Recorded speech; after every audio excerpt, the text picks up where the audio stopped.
اللہ رب العزت سورۃ الکہف سورہ نمبر 18 اور آیت نمبر 28 میں فرماتا ہے 28 کے اندر وَاصْبِرْ نَفْسَكَ مَعَ الَّذِينَ يَدْعُونَ رَبَّهُمْ بِالْغَدَاةِ وَالْعَشِيِّ يُرِيدُونَ وَجْهَهُ۔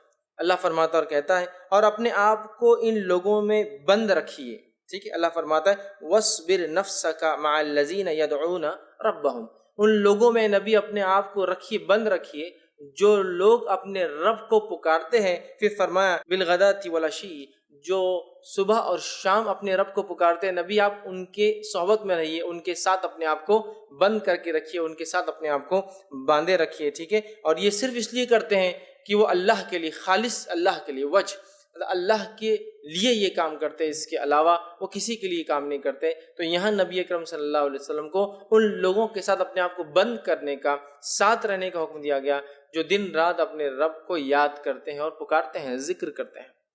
تو یہاں دیکھیے وہ صبر کا معنی آیا بند رکھنا، اپنے آپ کو روکے رکھنا یا بند رکھنا، یہ صبر کا جو ہے معنی ہوتا ہے، یاد رکھیں۔ اسی طرح صبر کے تعلق سے علماء جو اس کی تعریف دیتے ہیں، ڈیفینیشن دیتے ہیں، اس کا ایک ڈیفینیشن یہ ہے صبر کا، اپنے آپ کو گھبراہٹ اور ناگواری سے روکنا، اپنے آپ کو گھبراہٹ اور ناگواری سے روکے رکھنا۔ پھر آگے لکھتے ہیں زبان پر حرف شکایت نہ لانا، زبان پر حرف شکایت کی ایسا ہوتا تو ایسا ہوتا، ہمارے ساتھ یہ وہ حرف شکایت نہ لانا۔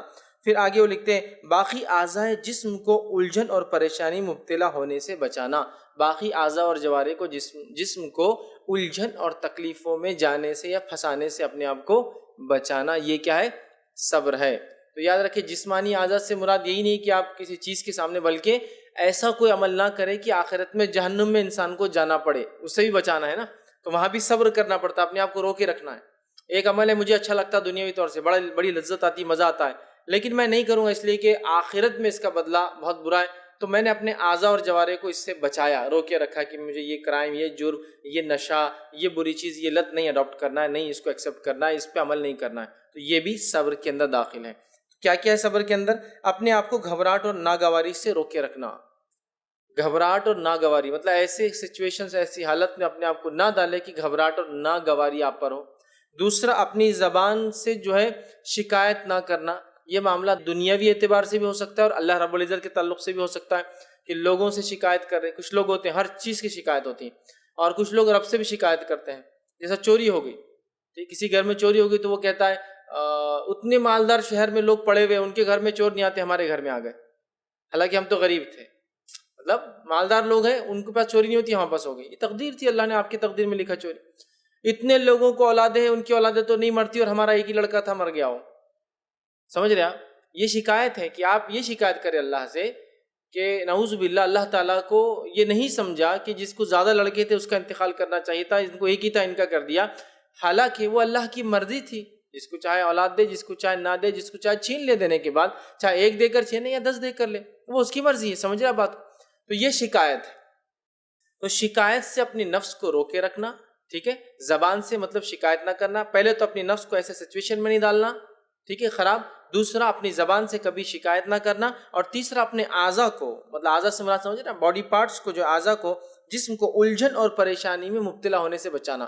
دنیاوی الجھن اور پریشانی، جھوٹ بولوں گا تو الجھن اور پریشانی آئیں گی، کسی کی غیبت کروں گا تو پکڑ لیں گا گلا، الجھن پریشانی آئیں گی، جھوٹ بول کر مال لوٹوں گا تو الجھنی پریشانی آئیں گی، اور آخرت کے اعتبار سے برے عمل کرنے سے آخرت میں الجھن اور پریشانی آئیں گی۔ تو ایسے اعمال سے اپنی نفس کو روکے رکھنا، اپنے اعضاء اور جوارے کو انوالو نہ کرنا، اس میں یہ ہوتا ہے صبر، یاد رکھیے۔ تو یہ بات بالکل اپنی جگہ طے ہو گئی کہ صبر سے مراد برداشت کرنا ہے، عام زبان میں برداشت کرنا ہے، زبان سے، اعضاء و جوارے سے، ہر اعتبار سے اپنے آپ کو روکے رکھنا ہے، اور برداشت کرنا ہے خالص کس کے لیے؟ اللہ کے لیے، کہ ہم یہ جو کچھ برداشت کر رہے ہیں وہ اللہ کے لیے کر رہے ہیں، تاکہ ہمارا رب اس کا ہمیں مرنے کے بعد بہترین بدلہ عطا فرمائے، یاد رکھیں، ٹھیک ہے۔ تو عام زبان میں صبر کا معنی ہوا زبان سے، اعضاء و جوارے سے، اپنے جسم سے ہم جو ہے اپنے آپ کو روکے رکھے، ہر قسم کی برائی سے، کسی الجھن میں اپنے آپ کو نہ ڈالے، کسی مشکل و پریشانی میں اپنے آپ کو نہ ڈالے، جزا اور فضا نہ کرے، کسی مصیبت کے اندر روئے دھوئے نہیں، ٹھیک ہے، بلکہ اللہ تعالیٰ سے جو اس مصیبت ہٹانے کی بہرحال دعا کرے، ٹھیک ہے، اور شکایت نہ کرے، نہ اللہ کے تعلق سے، نہ دین کے تعلق سے۔ آج بہت سی بار ہوتا ہے، لوگوں کو دیکھا جاتا ہے اسلام پر چلنے کی بنیاد پر جو تکلیفیں ان کو آتی ہے، یا مسلمان ہونے کی بنیاد پر جو تکلیفیں آتی ہے، تو اس پر وہ شکایتیں کرتے ہیں کہ دیکھو کتنی مشکل ہے، نہ مسلمان ہے تو یہ مصیبت آ رہی ہے، دیکھو مسلمان ہے وہ پریشانی آ رہی ہے، دیکھو مسلمان ہے تو ایسی تکلیفیں آ رہی ہے، دیکھو مسلمانوں کی وجہ سے ایسا ہو رہا ہے، مطلب اگر ہم مسلمان نہ ہوتے تو شاید اس سے بچ جاتے. شکایت کرتے ہم لوگ، جبکہ ہم اتنا آسانی سے جنت حاصل کرنا چاہتے ہیں بغیر کسی تکلیف کے، بغیر کسی مشقت کے، اور چاہتے ہیں کہ سب سے اعلیٰ چیز جو اللہ نے بنائی ہے انسانوں کے لیے وہ بھی مل جائے، اور دنیا کی زندگی بھی نرم گرم جس کو بولتے ہیں نا اچھے انداز سے گزر جائے. تو یہ دونوں چیزیں ایک ساتھ محال ہونا یاد رکھیے. آگے واقعات رکھوں گا کچھ انبیاءوں کے. محال ہے، ناممکن ہے کہ دنیا کی زندگی بھی آرام سے گزر جائے اور آخرت بھی جو آسانی سے مل جائے، اور آخرت میں اچھا بدلہ مل جائے. یاد رکھیے دنیا کی زندگی ایک مشقت ہے تو آخرت میں اس کا پھر جو ہے بدلہ ہمیں ملتا ہے، یاد رکھیے. ٹھیک ہے، تو یہ ایک مشقت ہے، یاد رکھیے دنیا کی زندگی، اس کو ہمیں سمجھنا ہے. تو آئیے ابو سعید خدری رضی اللہ عنہ کی ایک حدیث ہے جس میں ابو سعید خدری رضی اللہ عنہ اس کے راوی اور فرماتے اور کہتے ہیں کہ انصار کے کچھ لوگ رسول اللہ صلی اللہ علیہ وسلم کے پاس آئے اور مال طلب کیا، پیسے مانگے. نبی اکرم صلی اللہ علیہ وسلم ان کو عطا کر دیا، دے دیا. پھر آئے مانگنے، پھر نبی اکرم صلی اللہ علیہ وسلم نے دے دیا. اس کے بعد پھر آئے مانگنے کے لیے تو نبی اکرم صلی اللہ علیہ وسلم فرمایا، کہا میرے پاس جو خیر بھی ہوگی اسے میں تم سے بچا کر ذخیرہ نہیں کروں گا، جو کچھ میرے پاس ہے میں بچا کے نہیں رکھوں گا، میں تم کو دے دوں گا. آپ نے فرمایا اور جو شخص سوال کرنے سے بچے گا اسے اللہ تعالیٰ بچائے گا. اور جو شخص سوال کرنے سے بچیں گا، مانگیں گا نہیں، تو اللہ تعالیٰ اس کو بچائیں گا. کس چیز سے بچائیں گا؟ بہت سارے معنی، دنیاوی مصیبت و پریشانی اور آخرت کی مصیبت و پریشانی سے بچائیں گا. تو اللہ تعالیٰ جو مال مانگنے سے، مطلب ہاتھ پھیلانے سے بچیں گا، اللہ تعالیٰ اس کو بچائیں گا. پھر آپ نے فرمایا کہا اور کسی شخص کو صبر سے زیادہ بہتر اور اس سے زیادہ وسیع عطیہ نہیں دیا گیا، اور کسی نفس کو صبر سے زیادہ بہتر عطیہ اور چیز نہیں دی گئی. مطلب دنیا کے اندر جس چیز اگر انسان کو کوشش عطا کی گئی ہے جو سب سے وسیع، دیکھیں آپ نے حدیث کے الفاظ سنے کیا ہے کہ صبر سے زیادہ بہتر اور اس سے زیادہ وسیع عطیہ کسی کو نہیں دیا گیا. تو اس حدیث سے پتہ چلتا ہے صبر کی کتنی اہمیت ہے. اور جو میں نے بات کہی تھی نا، صبر ایک بہت بہت بہت بہت عظیم نعمت ہے. یہ حدیث کی دلیل ہے کہ صبر سے زیادہ وسیع نعمت کسی کو نہیں ملی، یاد رکھیے. تو صبر، اس کو ہم نے اپنا شعار اور شیوا بنا لینا چاہیے. لیکن آج ناصبری، جس کو عام زبان میں بے صبرا پن جس کو بولتے ہیں، مطلب صبر کے خلاف عمل. کچھ ہوا مصیبت کی جزا اور فضا، رونا اور دھونا. کچھ ہوا کہ شکایتیں کرنا، کوئی پریشانی آئی کہ آہو بکا کرنا. مطلب رونا فطری طور سے آنا ایک الگ چیز ہے تکلیف سے، لیکن غیر فطری طور سے آہو بکا کہتے ہیں تاکہ لوگوں کو پتہ چلے ہم مصیبت میں اور پریشانی کے اندر ہے. ذرا سی چیزوں کو ہم برداشت کرنے کے لیے تیار نہیں ہیں، اور آخرت میں ہم چاہتے ہیں کہ اللہ رب العزت کی طرف سے ہمیں سب سے بڑا انعام جنت بھی مل جائے، اور دنیا کے اندر سب سے کم تکلیفیں، سب سے کم مشقتیں، سب سے کم مصیبتیں ہم پر آئے، سب سے کم ہم آزمائے جائے، سب سے کم جو ہم کو کسی بھی قسم کی مصیبت دی جائے، سب سے کم ہم صبر کریں اور سب سے بڑا بدلہ ہم اس کو پالیں. تو یہ حدیث واضح کر رہی ہے کہ صبر جو ہے ایک بہت عظیم نعمت ہے. اور آپ نے جو حدیث کے اندر فرمایا کہ صبر سے بڑا ذخیرہ، وسیع چیز یہ ہے، اس سے زیادہ بہتر، اس سے بڑی اور وسیع چیز کسی کو عطا نہیں کی گئی. تو لہٰذا ہمیں چاہیے ہم اللہ تعالیٰ سے صبر جو ہے، یہ صفت جو ہے مانگے اور اپنے اندر اس صفت کو پیدا کرنے کی کوشش کرے. ایک بات یاد رکھ لے، اچھی صفتیں پیدا کرنے سے نفس میں آتی ہے. یہ بائی ڈیفالٹ تو آتی ہے کچھ لوگوں کو کسی مقدار میں، ایک الگ چیز ہے، لیکن اچھی صفتوں کو انسان کو پیدا کرنا پڑتا ہے اپنے نفس کے اندر، اس کے لیے کوشش کرنا پڑتا ہے، تب یہ آتی ہے. اور اچھی صفتوں کی خصوصیت یہ ہے جب پیدا ہو جاتی ہے تو یہ نسل در نسل آگے ٹرانسفر ہوتی ہے. ایک آدمی نے اچھی کوئی صفت اندر پیدا کر لی، اس کی جنریشنز میں وہ دیکھیں گا وہ صفتیں چھلکتی ہے. تو گویا اچھی صفتیں پیدا کرنے کا فائدہ یہ ہے، اس دنیا کے اندر بھی فائدہ ہے، آخرت میں بھی فائدہ ہے، اور جب تک وہ صفتیں لوگوں میں جائیں گی اس کا اجر اور ثواب بھی ملتا رہتا ہے، یاد رکھیں. اسی لیے لوگ کہتے ہیں اچھی عادتیں ڈالو، اس لیے کہ تم تو خراب ہوں گے، آنے والی جنریشنز بھی تمہاری بری عادتوں کی وجہ سے خراب ہو سکتی ہیں. تو اچھی عادتیں بھی ڈالنا چاہیے، اس لیے کہ اچھی عادتیں آنے والی نسلوں میں ٹرانسفریبل ہے، مطلب وہ جاتی ہے ان کے اندر. یہ بات کا مشاہدہ ہر وہ آدمی جس کو کوئی سائنس کا نالج بھی نہیں وہ کر سکتا ہے. یہ بات کو چیک ہر وہ آدمی کر سکتا ہے جس کو کوئی سائنٹیفک نالج بھی نہیں ہے. یہ کیسا جینیٹیکلی ٹرانسفر ہوتا ہے نا. بس آپ چھوٹے بچوں کو دیکھیے، 1 سال 2 سال 3 سال کے ہیں، ایسے جیسچرز، ایسے ہاؤ بھاؤ، ایسی حرکتیں، ایسے ایکشنز کرتے ہیں جو آپ بولیں گے ارے یہ تو ہمارے دادا کرتے تھے. اس کے لیے بہت زیادہ سائنٹیفک نالج کی ضرورت نہیں. ارے یہ تو ویسے لیٹتا ہے جیسا آپ کے والد آپ سے کہہ رہے، ارے آپ تمہارا بچہ تو ویسے لیٹتا تھا، میرے ابا لیٹتے تھے. مطلب آپ کے جو ہے دادا یا ان کے دادا، ارے یہ تو ویسے ہی کرتا، ارے یہ چلتا ہے تو فلاں چیز، ارے اس کو نشان دیکھو گا آگے یہ فلاں تھا، ارے اس کے ہاتھ کے، سمجھ رہے نا. تو اس کے لیے بہت زیادہ آپ کو نالج کی ضرورت نہیں ہے، آپ اس کا تجزیہ اس کو خود دیکھ سکتے ہیں کہ ہاں ٹرانسفر ہوتی ہے اچھی صفتیں، عادتیں، خصلتیں جس کو کہتے ہیں، ٹھیک ہے، ٹھیک ہے، حسن الخلق جس کو کہتے ہیں، اچھی عادتیں، ٹھیک۔ تو بہرحال صبر بھی ایک بہت عظیم نعمت ہے اور ایک عادت ہے جس کو آپ کو ڈیولپ کرنا ہوگا۔ کچھ تو اللہ کی طرف سے عطا ہوتا ہے لیکن آپ کو اس کو ڈیولپ کرنا ہوگا۔ ہر آدمی کو مختلف صفتیں اور نعمتیں دے کر اللہ بھیجتا ہے، کچھ چیزوں میں ہم کو اپنے آپ کو ڈیولپ کرنا پڑتا ہے، اس چیز میں ہم کو آگے جانا پڑتا ہے، ایکسل کرنا پڑتا ہے، اس کے لیے کوشش کرنا پڑتا ہے۔ اور اللہ رب العزت نے وعدہ کیا والذین جاہدوا فینا، جو ہمارے راستے میں کوشش کرتا ہے تو ہم اس کے لیے کیا کرتے ہیں، اس چیز پہ چلنا آسان کر دیتے ہیں، ٹھیک ہے۔ تو ہمیں صبر کو پیدا کرنا چاہیے، اس لیے کہ اس سے وسیع اور اس سے بہتر اللہ نے نعمت، وسیع مطلب بڑی چوڑی وسعت سمجھتے نا، اور اس سے بڑی نعمت کسی کو نہیں ملی، لہٰذا ہم اپنے نفسوں میں صبر کا مادہ جگائیں، صبر خود بخود شکر کے مادے کو ہمارے اندر پیدا کریں گے انشاءاللہ۔ چلیے آگے آئیے، نبی اکرم صلی اللہ علیہ وسلم کو اللہ رب العزت نے قرآن میں حکم دیا اور فرمایا، سورہ احقاف آیت نمبر 35 میں اللہ نے فرمایا کہا کہ فَاصْبِرْ كَمَا صَبَرَ أُولُو الْعَزْمِ مِنَ الرُّسُلِ وَلَا تَسْتَعْجِلْ لَهُمْ، اللہ نے فرمایا کہا پس آپ صبر کیجئے جیسا کہ آپ سے پہلے اولو العزم پیغمبروں اور رسولوں نے کیا ہے۔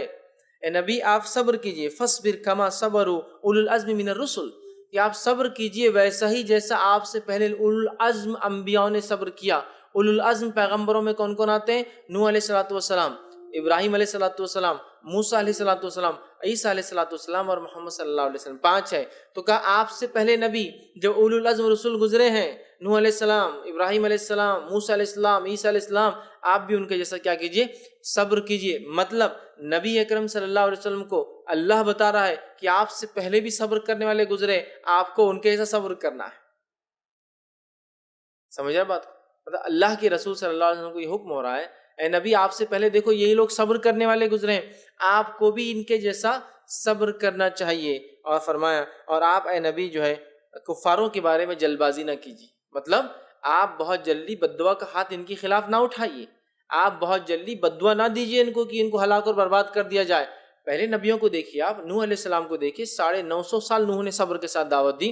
ابراہیم علیہ السلام کو دیکھیے، گھر میں دعوت دی، والد نے انکار کیا، گھر چھوڑنا پڑا، قوم کو دعوت دی، شہر سے نکالے گئے، ملک کے بادشاہ کو دعوت دی تو آگ میں ڈالے گئے، ٹھیک ہے، اتنا سارا، اس کے بعد گھر چھوڑ کر نکلنا پڑا، اس کے بعد اولاد نہیں تھی، اللہ نے اولاد عطا فرمائی دوسری بیوی سے، اولاد ہوتی حکم ہوا کہ مکہ کی وادی میں چھوڑ دو، چھوڑ دیا، اولاد بڑی ہوئی تو ذبح کرنے کا حکم دیا، کرنے چلے گئے، عمر کے ایک بڑے مرحلے میں حکم آیا ختنہ کرنے کا، تو ابراہیم علیہ السلام نے آپ سے فرماتے اپنے ہاتھ سے کلاڑی سے ختنہ کر لی اپنی، اندازہ لگائی، مطلب کاٹنے کو اوزار بھی نہیں تھا تو کلاڑی سے، مطلب اللہ کا حکم آ گیا، اب سوال ہی نہیں آتا کہ میں رکے رہوں اس عمل سے، تو کتنے آزمائیں گے اندازہ ہے۔ پھر حکم ہوا جا کر کعبے کی تعمیر کرو، وہاں چلے کعبے کی تعمیر کی، کتنے کام کیا، اپنا ملک، اپنا شہر سب کچھ چھوڑا، کہاں کے رہنے والے، عراق کے، کہاں جا کے بسے، کنان فلسطین کے اندر، ٹھیک ہے، کہاں انتقال والے خلیل ہیبرون کے اندر، اور مصر گئے، اور پتہ نہیں کہاں کہاں دعوت دی، تو قرآن نے تذکرے کی اس دعوت کی پتہ نہیں، لیکن اس کے علاوہ بھی کن کن شہر اور ممالک کا اپنے سفر کے دعوت اسلام کے لیے کتنا صبر۔ موسیٰ علیہ السلام کو اے نبی آپ دیکھیے کس طرح کا صبر کیا کہ بنی اسرائیل کی طرف بھیجے گئے، 10 معجزے بنی اسرائیل نے دیکھی اور فرعون کو غرق ہونا اپنی آنکھوں سے دیکھی، سمندر میں سے نکلے، سمندر 2 حصوں میں ہو گیا، نکلتے ہی جا کر شرک کر رہے ہیں، کیا گزری ہوں گی موسیٰ علیہ السلام کے دل پر، توریت لانے گئے تو بچڑے کی عبادت شروع کر دی، کیا گزری ہوں گی سوچی وقت کے نبی پر کہ اس قوم کی جہالت کا عالم دیکھیے کہ ابھی 10 معجزے دیکھ کر آتی ہے، فرعون کا غرق ہونا دیکھیے، ابھی سینہ میں اور بولتی ہے شرک کر رہی ہے، بچڑے کی عبادت کرنا شروع۔ سمجھ رہے آپ؟ تو کیسا صبر لگاؤں گا موسیٰ علیہ السلام، ہے نا، کتنی تکلیفیں بنی اسرائیل نے دی، کہا کہ ہم کو شہر میں جانا ہے، شہر میں رہنا ہے، کہا چلو شہر میں، جب شہر میں گئے تو اللہ نے کہا کوشش کرو، جہاد کرو، اس کے لیے فری تھوڑی ملتا دنیا میں کوئی، تو کہا وہ تو قوم بہت جبارین ہے، خطرناک قوم ہے، ہم نہیں لڑ سکتے ان سے، موسیٰ تم اور تمہارا رب جاؤ، ہارون اور تم جاؤ لڑ کے آؤ۔ اندازہ لگائیے ان کی فسق کا اور ان کے فجور کا، ان کے معصیت اور گناہ کا، کہ وقت کے نبی کہتے ہیں ہمیں شہر چاہیے، کہا جہاد کرو لے لو، تو کہتے ہیں کیا کہ بہت خطرناک قوم ہے وہ، اب موسیٰ کیا کرو، تمہارا رب اور ہارون تم تینوں جاؤ، لڑکے آ جاؤ، اور لڑنے کے بعد بول دینا ہم کو، ہم اندر آ جائیں گے۔ اللہ نے سزا دی، کہا جاؤ 40 سال تک گھومو سینا کے اندر، معلوم 40 سال بھٹکتے رہے، 40 سال کے بعد حکم ہوا کہ داخل ہو، سجدہ کرتے ہوئے تو الٹے پیٹ کے بل جا رہے ہیں، مطلب سرکشی دیکھیے، اور موسیٰ علیہ السلام کتنا صبر لگاؤں گا۔ آپ سوچئے کہ جب ایک قوم کسی کے خلاف ہو جاتی تو اس وقت کے نبی کتنی تکلیفیں آتی ہوں گی، تو موسیٰ علیہ السلام کوئی معاملہ نہیں ہے، جو گھر کا ذمہ دار ہے میری بات کو بہت اچھے سمجھ سکتا ہے، گھر میں اگر آپ کے بیوی بچے آپ کی بات نہ مانے کتنی کوفت ہوتی ہے نا، پوری قوم ہی دیکھی کیسی خلاف ورزی کری, کتنی تکلیفیں ہوں گی موسیٰ علیہ السلام کو, پھر بھی آپ برداشت کر رہے ہیں. صبر تھا. عیسیٰ علیہ السلام کو نبی آپ دیکھیے اولو العزم رسول ہے, کیسا صبر کیا کہ آپ بھیجے گئے بنی اسرائیل کی طرف حق کی دعوت دینے کے لیے, توحید کے پیغام کو پھر سے پہنچانے کے لیے, چونکہ یہ قوم شرک میں ملوث ہو چکی تھی. افسوس کی بات ہے جس طرح سے آج ہم مسلمان ہو چکے ہیں. تو عیسیٰ علیہ السلام اس پیغام کو لائے, قوم نے ان کے خلاف ہی چالیں چلی, وقت کے بادشاہ کو اور وہاں کی حکومت کو بہکایا, کہا سولی پہ لٹکا دو اس کو, اور پوری چال چل لی. اللہ رب العزت نے جو ہے پھر کیا کیا, بل رفع اللہ علیہ, اللہ نے جو عیسیٰ علیہ السلام کو اپنی طرف اٹھا لیا. ٹھیک ہے, تو اب دیکھیں کتنی تکلیف دی, تو کہا آپ بھی ویسی صبر کیجئے جیسا آپ سے پہلے اولو العزم رسول جو ہے گزرے ہیں جنہوں نے صبر کیا, اور ان کا صبر ہمارے لیے نمونہ ہے. ہمیں بھی کبھی ایسی کوئی تکلیف آئے دنیاوی تو ان انبیاء کی واقعات پڑھ لے. صبر کا مادہ نفس میں انسان کے جاگتا ہے. تو نبی اکرم صلی اللہ علیہ وسلم کو اللہ نے حکم دیا ہے, نبی صبر آپ پیدا کیجئے اپنے اندر, عجلت مت کیجئے کافروں کے خلاف بددعا دینے کے معاملے میں یا فیصلہ لانے کے معاملے میں کہ جو وعدہ کیا جا رہا ہے, عجلت مت کیجئے.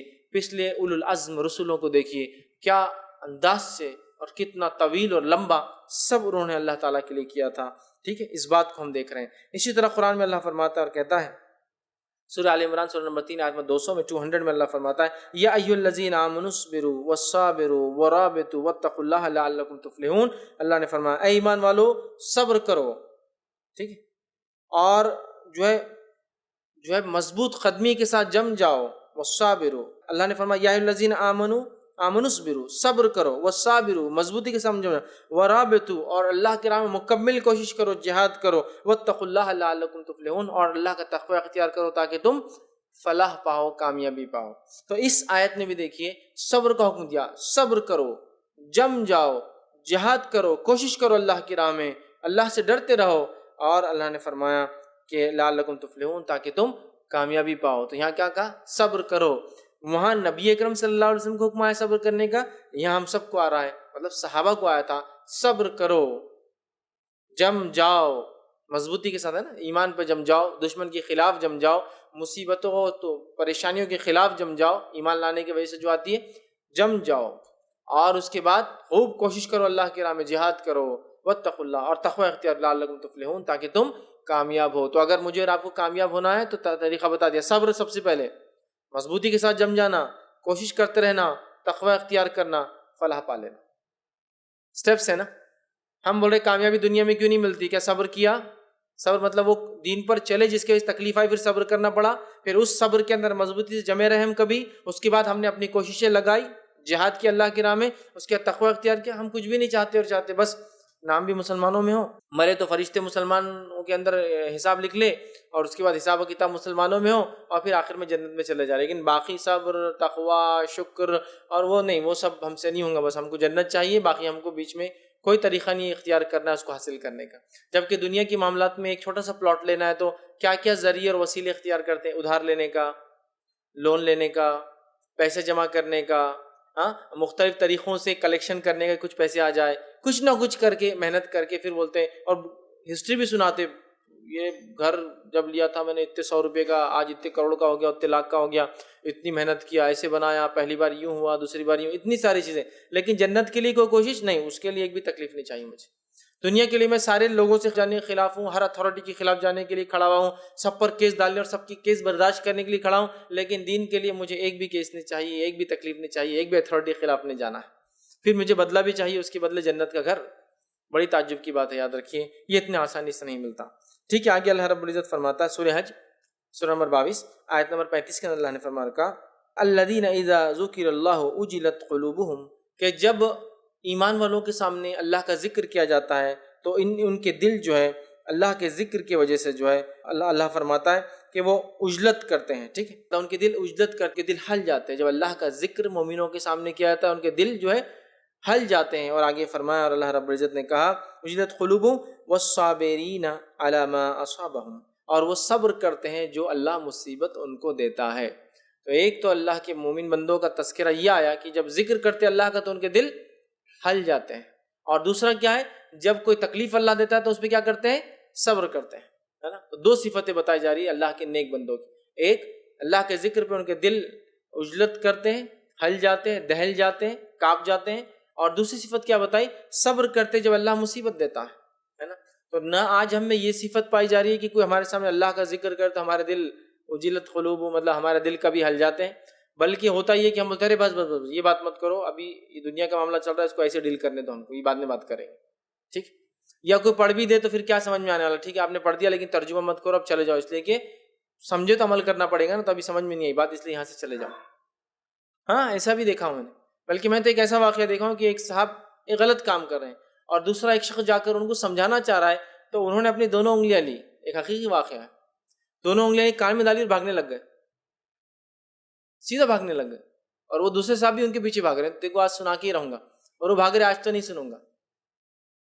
مطلب قرآن میں ایک واقعہ آتا ہے جب کافر جو اپنے کانوں میں انگلیاں ڈال لیتے ہیں اللہ کلام سن کے، وہ ہے نوح علیہ السلام کا واقعہ۔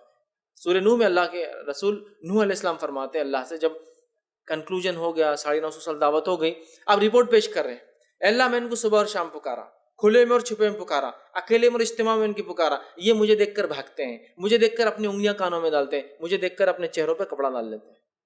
تو کیا کرتے تھے ہدایت نہیں سننے کے لیے؟ 3 کام کرتے تھے، ایک تو بھاگ جاتے تھے، جیسے نوح علیہ ارے نوح آ رہے چلو یہاں سے۔ دوسرا کام کرتے تھے نوح علیہ السلام اگر نزدیک آ گیا، بھاگنے کا چانس نہیں تو بولتے رہو ہم کو نہیں سننا ہے۔ اور تیسرا نوح علیہ السلام بولتے تھے لیکن اب دیکھنا نہیں، تو چہرے پہ کپڑا ڈال کے بیٹھ جاتے تھے، سمجھا؟ تو یہ کرتے تھے، تو آج ویسی حال ہو چکا ہے، تو دل کانپ جاتے ہیں۔ اور کیا اللہ نے فرمایا قلوبہم والصابرین علی ما اصابہم، اور اللہ کہ جو ہے وہ صبر کرتے ہیں جو مصیبت اللہ دیتا ہے۔ تو ہمیں بھی یاد رکھیے صبر کا دامن نہیں چھوڑنا، یاد رکھیے صبر یہ بڑی اہم چیز ہے، یاد رکھیے صبر بہت اہم چیز ہے، اس کو سمجھنے کی ضرورت ہے، یاد رکھیے، اور اس صفت کو اپنے اندر لانے کی ضرورت ہے، اور اللہ سے خوب گڑگڑا کے دعا کرنے کی ضرورت ہے کہ اللہ ہمیں صبر کرنے والا بنا۔ آگے اللہ نے فرمایا سورہ بقرہ سورہ نمبر 2 آیت نمبر 45 میں وَاسْتَعِینُوا بِالصَّبْرِ وَالصَّلَاةِ، یہ مانگو صبر اور نماز کے ذریعے۔ تو اللہ سے مانگنے کا طریقہ کیا ہے؟ آنے والی تکلیف پر صبر، جزا اور فضا نہیں کرنا، اور پھر نماز، دونوں ہے، سمجھ رہا ہوں؟ تو صبر اور نماز کے ذریعے مانگو۔ نبی اکرم صلی اللہ علیہ وسلم کے تعلق سے آتا ہے کوئی مصیبت، کوئی آندھی، کوئی پریشانی، کوئی طوفان آتا تو آپ کس طرف جاتے؟ مسجد کی طرف جاتے اور نماز پڑھتے، صبر کرتے اور نماز، وَاسْتَعِینُوا بِالصَّبْرِ وَالصَّلَاةِ۔ تو صبر اور نماز کے ذریعے مانگنا سکھایا ہے اس دین نے۔ اسی طرح سورہ بقرہ میں ہی سورہ نمبر 2 آیت نمبر 153 میں 153 میں اللہ فرماتا ہے، کہتا ہے یا ایھا الذین آمنوا استعینوا بالصبر والصلاۃ ان اللہ مع الصابرین، اے وہ لوگوں جو ایمان لائے، یا الذین آمنوا استعینوا بالصبر والصلاۃ، اے وہ لوگوں جو ایمان لائے ہو صبر اور نماز کے ذریعے مانگو، ان اللہ مع الصابرین، بے شک اللہ صبر کرنے والوں کے ساتھ ہے۔ تو اللہ صبر کرنے والوں کے ساتھ ہے، تو مانگو ایمان والو، مانگو صبر اور نماز کے ذریعے۔ تو کیا آج ہم جب اللہ سے مانگتے صبر اور نماز کے ذریعے مانگ رہے ہیں؟ اللہ سکھا رہا ہے نا مانگنے کا طریقہ صبر اور نماز۔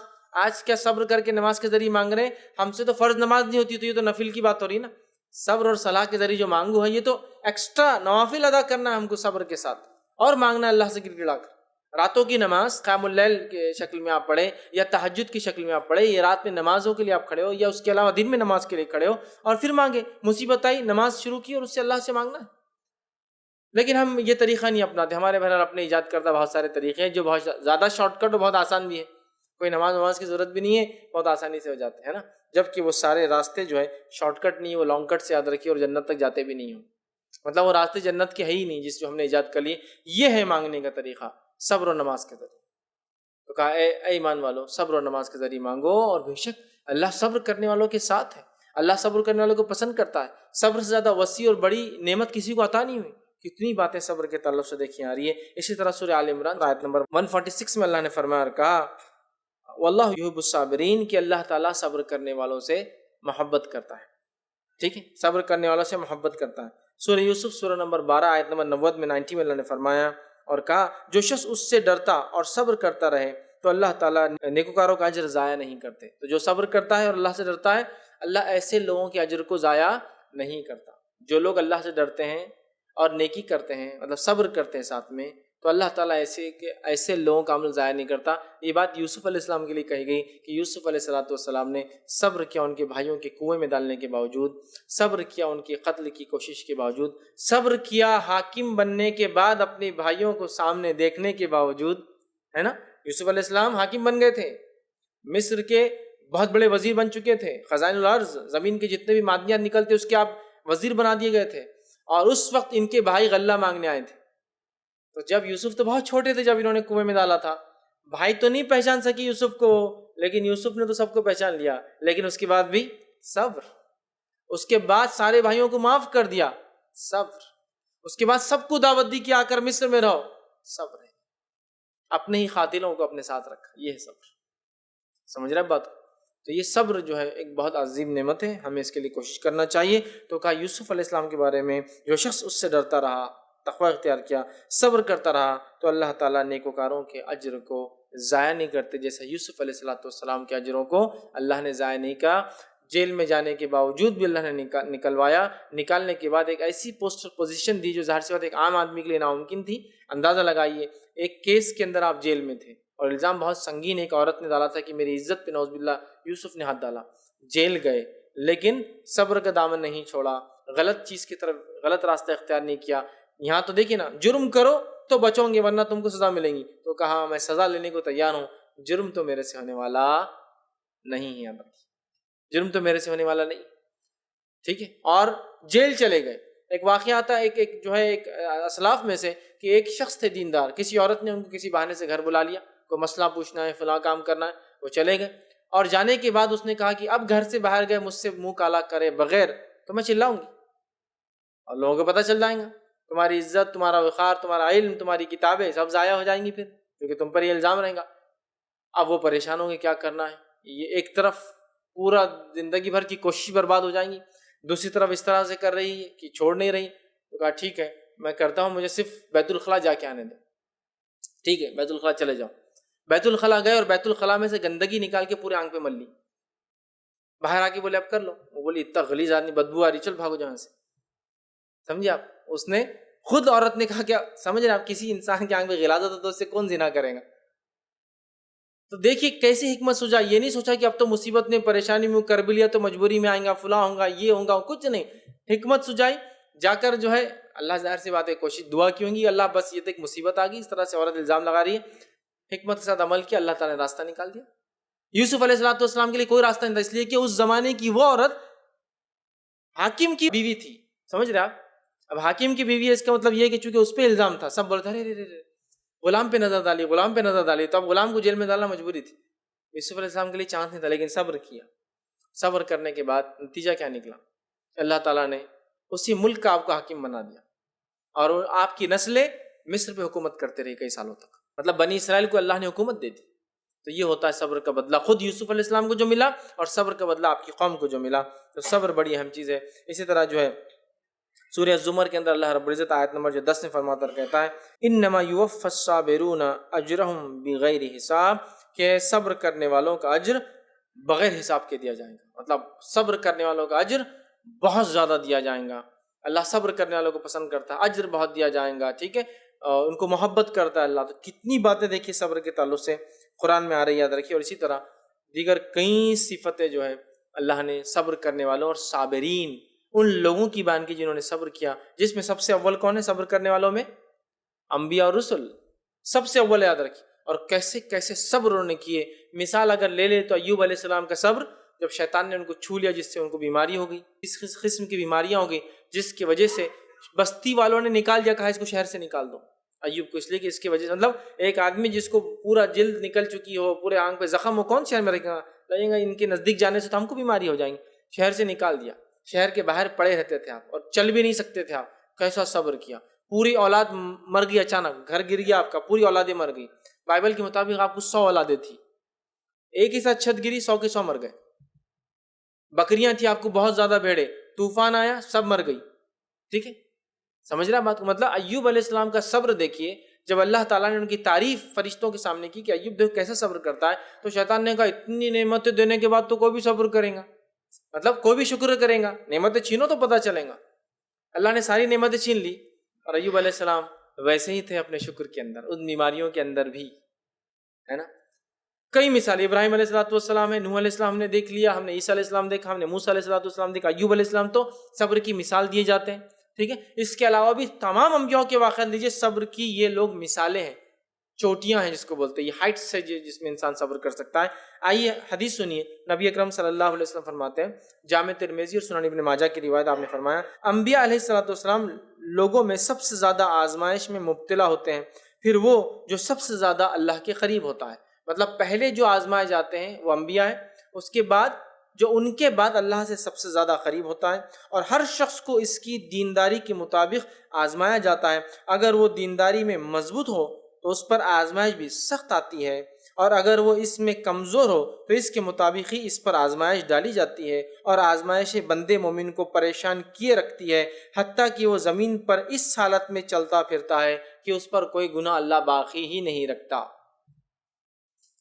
سب سے زیادہ آزمائے انبیاء گئے، اس کے بعد وہ لوگ جو ان کے بعد ایمان میں سب سے زیادہ تھے، اور ہر بندے کو اللہ رب العزت اس کے ایمان کے مطابق آزماتا ہے، جتنا ایمان مضبوط اتنی بڑی آزمائے، جتنا ایمان ہلکا اتنی ہلکی آزمائے، حتیٰ کہ مومن کو اللہ آزماتا ہے آزماتا ہے، اور دنیا میں جب وہ چلتا پھرتا ہے تو وہ گناہوں سے پاک ہو جاتا ہے۔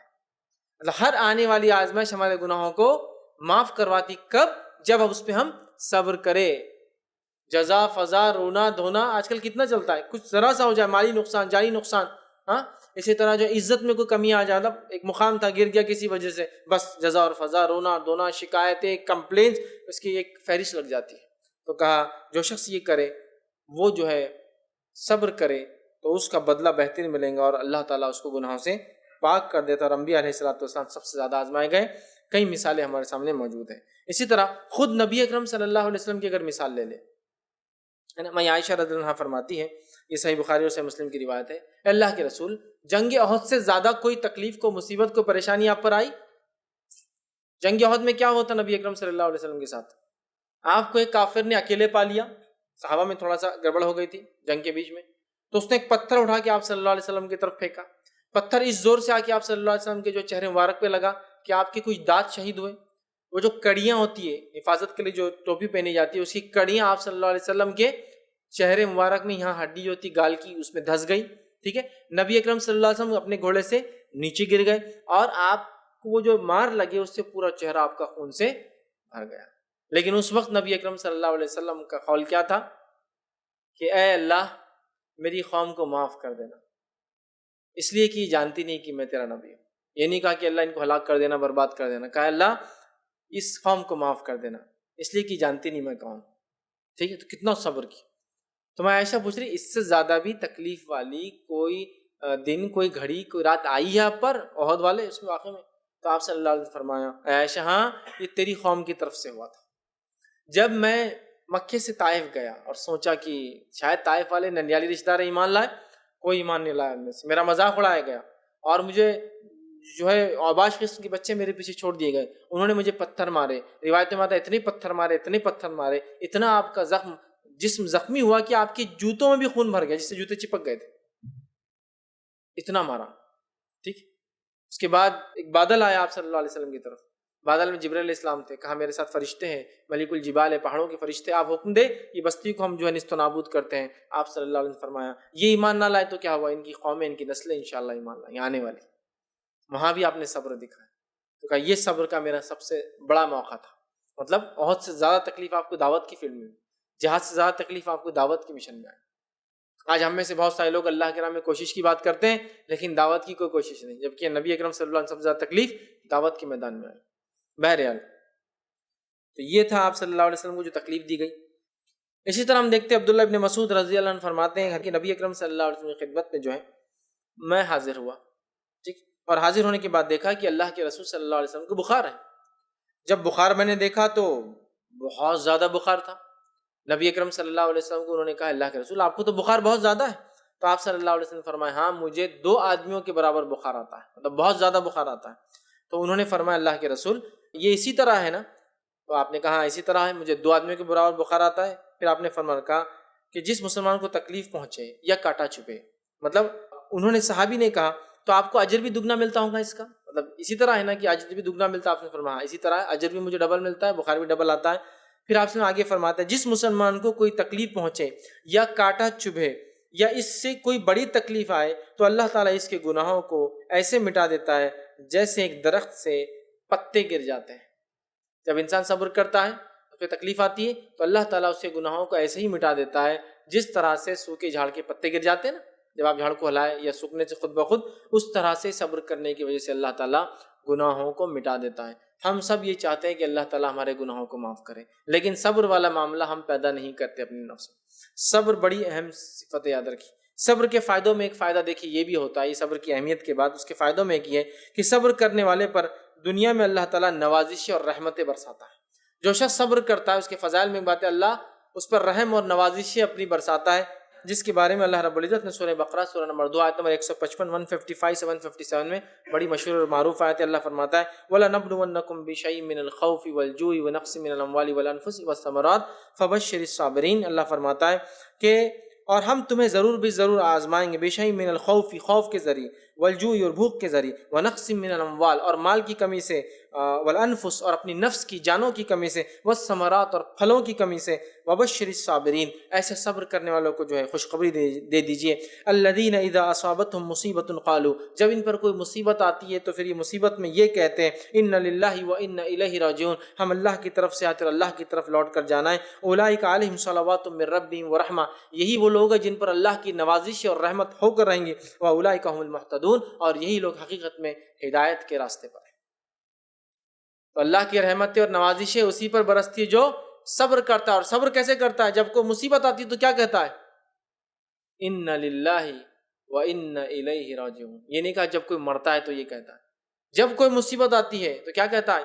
ان للہ و انا الیہ راجعون۔ کوئی مر گیا، ان للہ و انا الیہ راجعون۔ مصیبت، کوئی چیز گم گئی، ان للہ و انا الیہ راجعون۔ مصیبت، کوئی چیز کھو گئی نہیں ملتی ہے، کوئی بیماری چلے گئی، کوئی نعمت چھن گئی، ہر چیز پر آپ پڑھ سکتے ہیں جس کو آپ مصیبت سمجھے ان للہ و انا الیہ راجعون۔ تو اللہ رب العزت فرماتا ہے کہ وہ کہتے ہیں جب ان پہ کوئی مصیبت، الذین اذا اصابتهم مصیبت جب ان پہ کوئی مصیبت آتی ہے تو وہ کہتے ہیں ان للہ و انا الیہ راجعون۔ اور ایک حدیث میں آپ صلی اللہ علیہ وسلم فرمایا جس میں سلمہ رضی اللہ عنہا اپنا ہی واقعہ بیان کرتی ہے، بہت ہی پیارا واقعہ، صحیح مسلم کی روایت، واقعہ رکھ دیتا ہوں آپ کے سامنے۔ یہ باتیں جب وہ آیتیں وغیرہ یہ صحابیات نے سن رکھی تھی، ہوا یہ کہ سلمہ رضی اللہ عنہا کے شوہر کا انتقال ہو گیا، ٹھیک ہے؟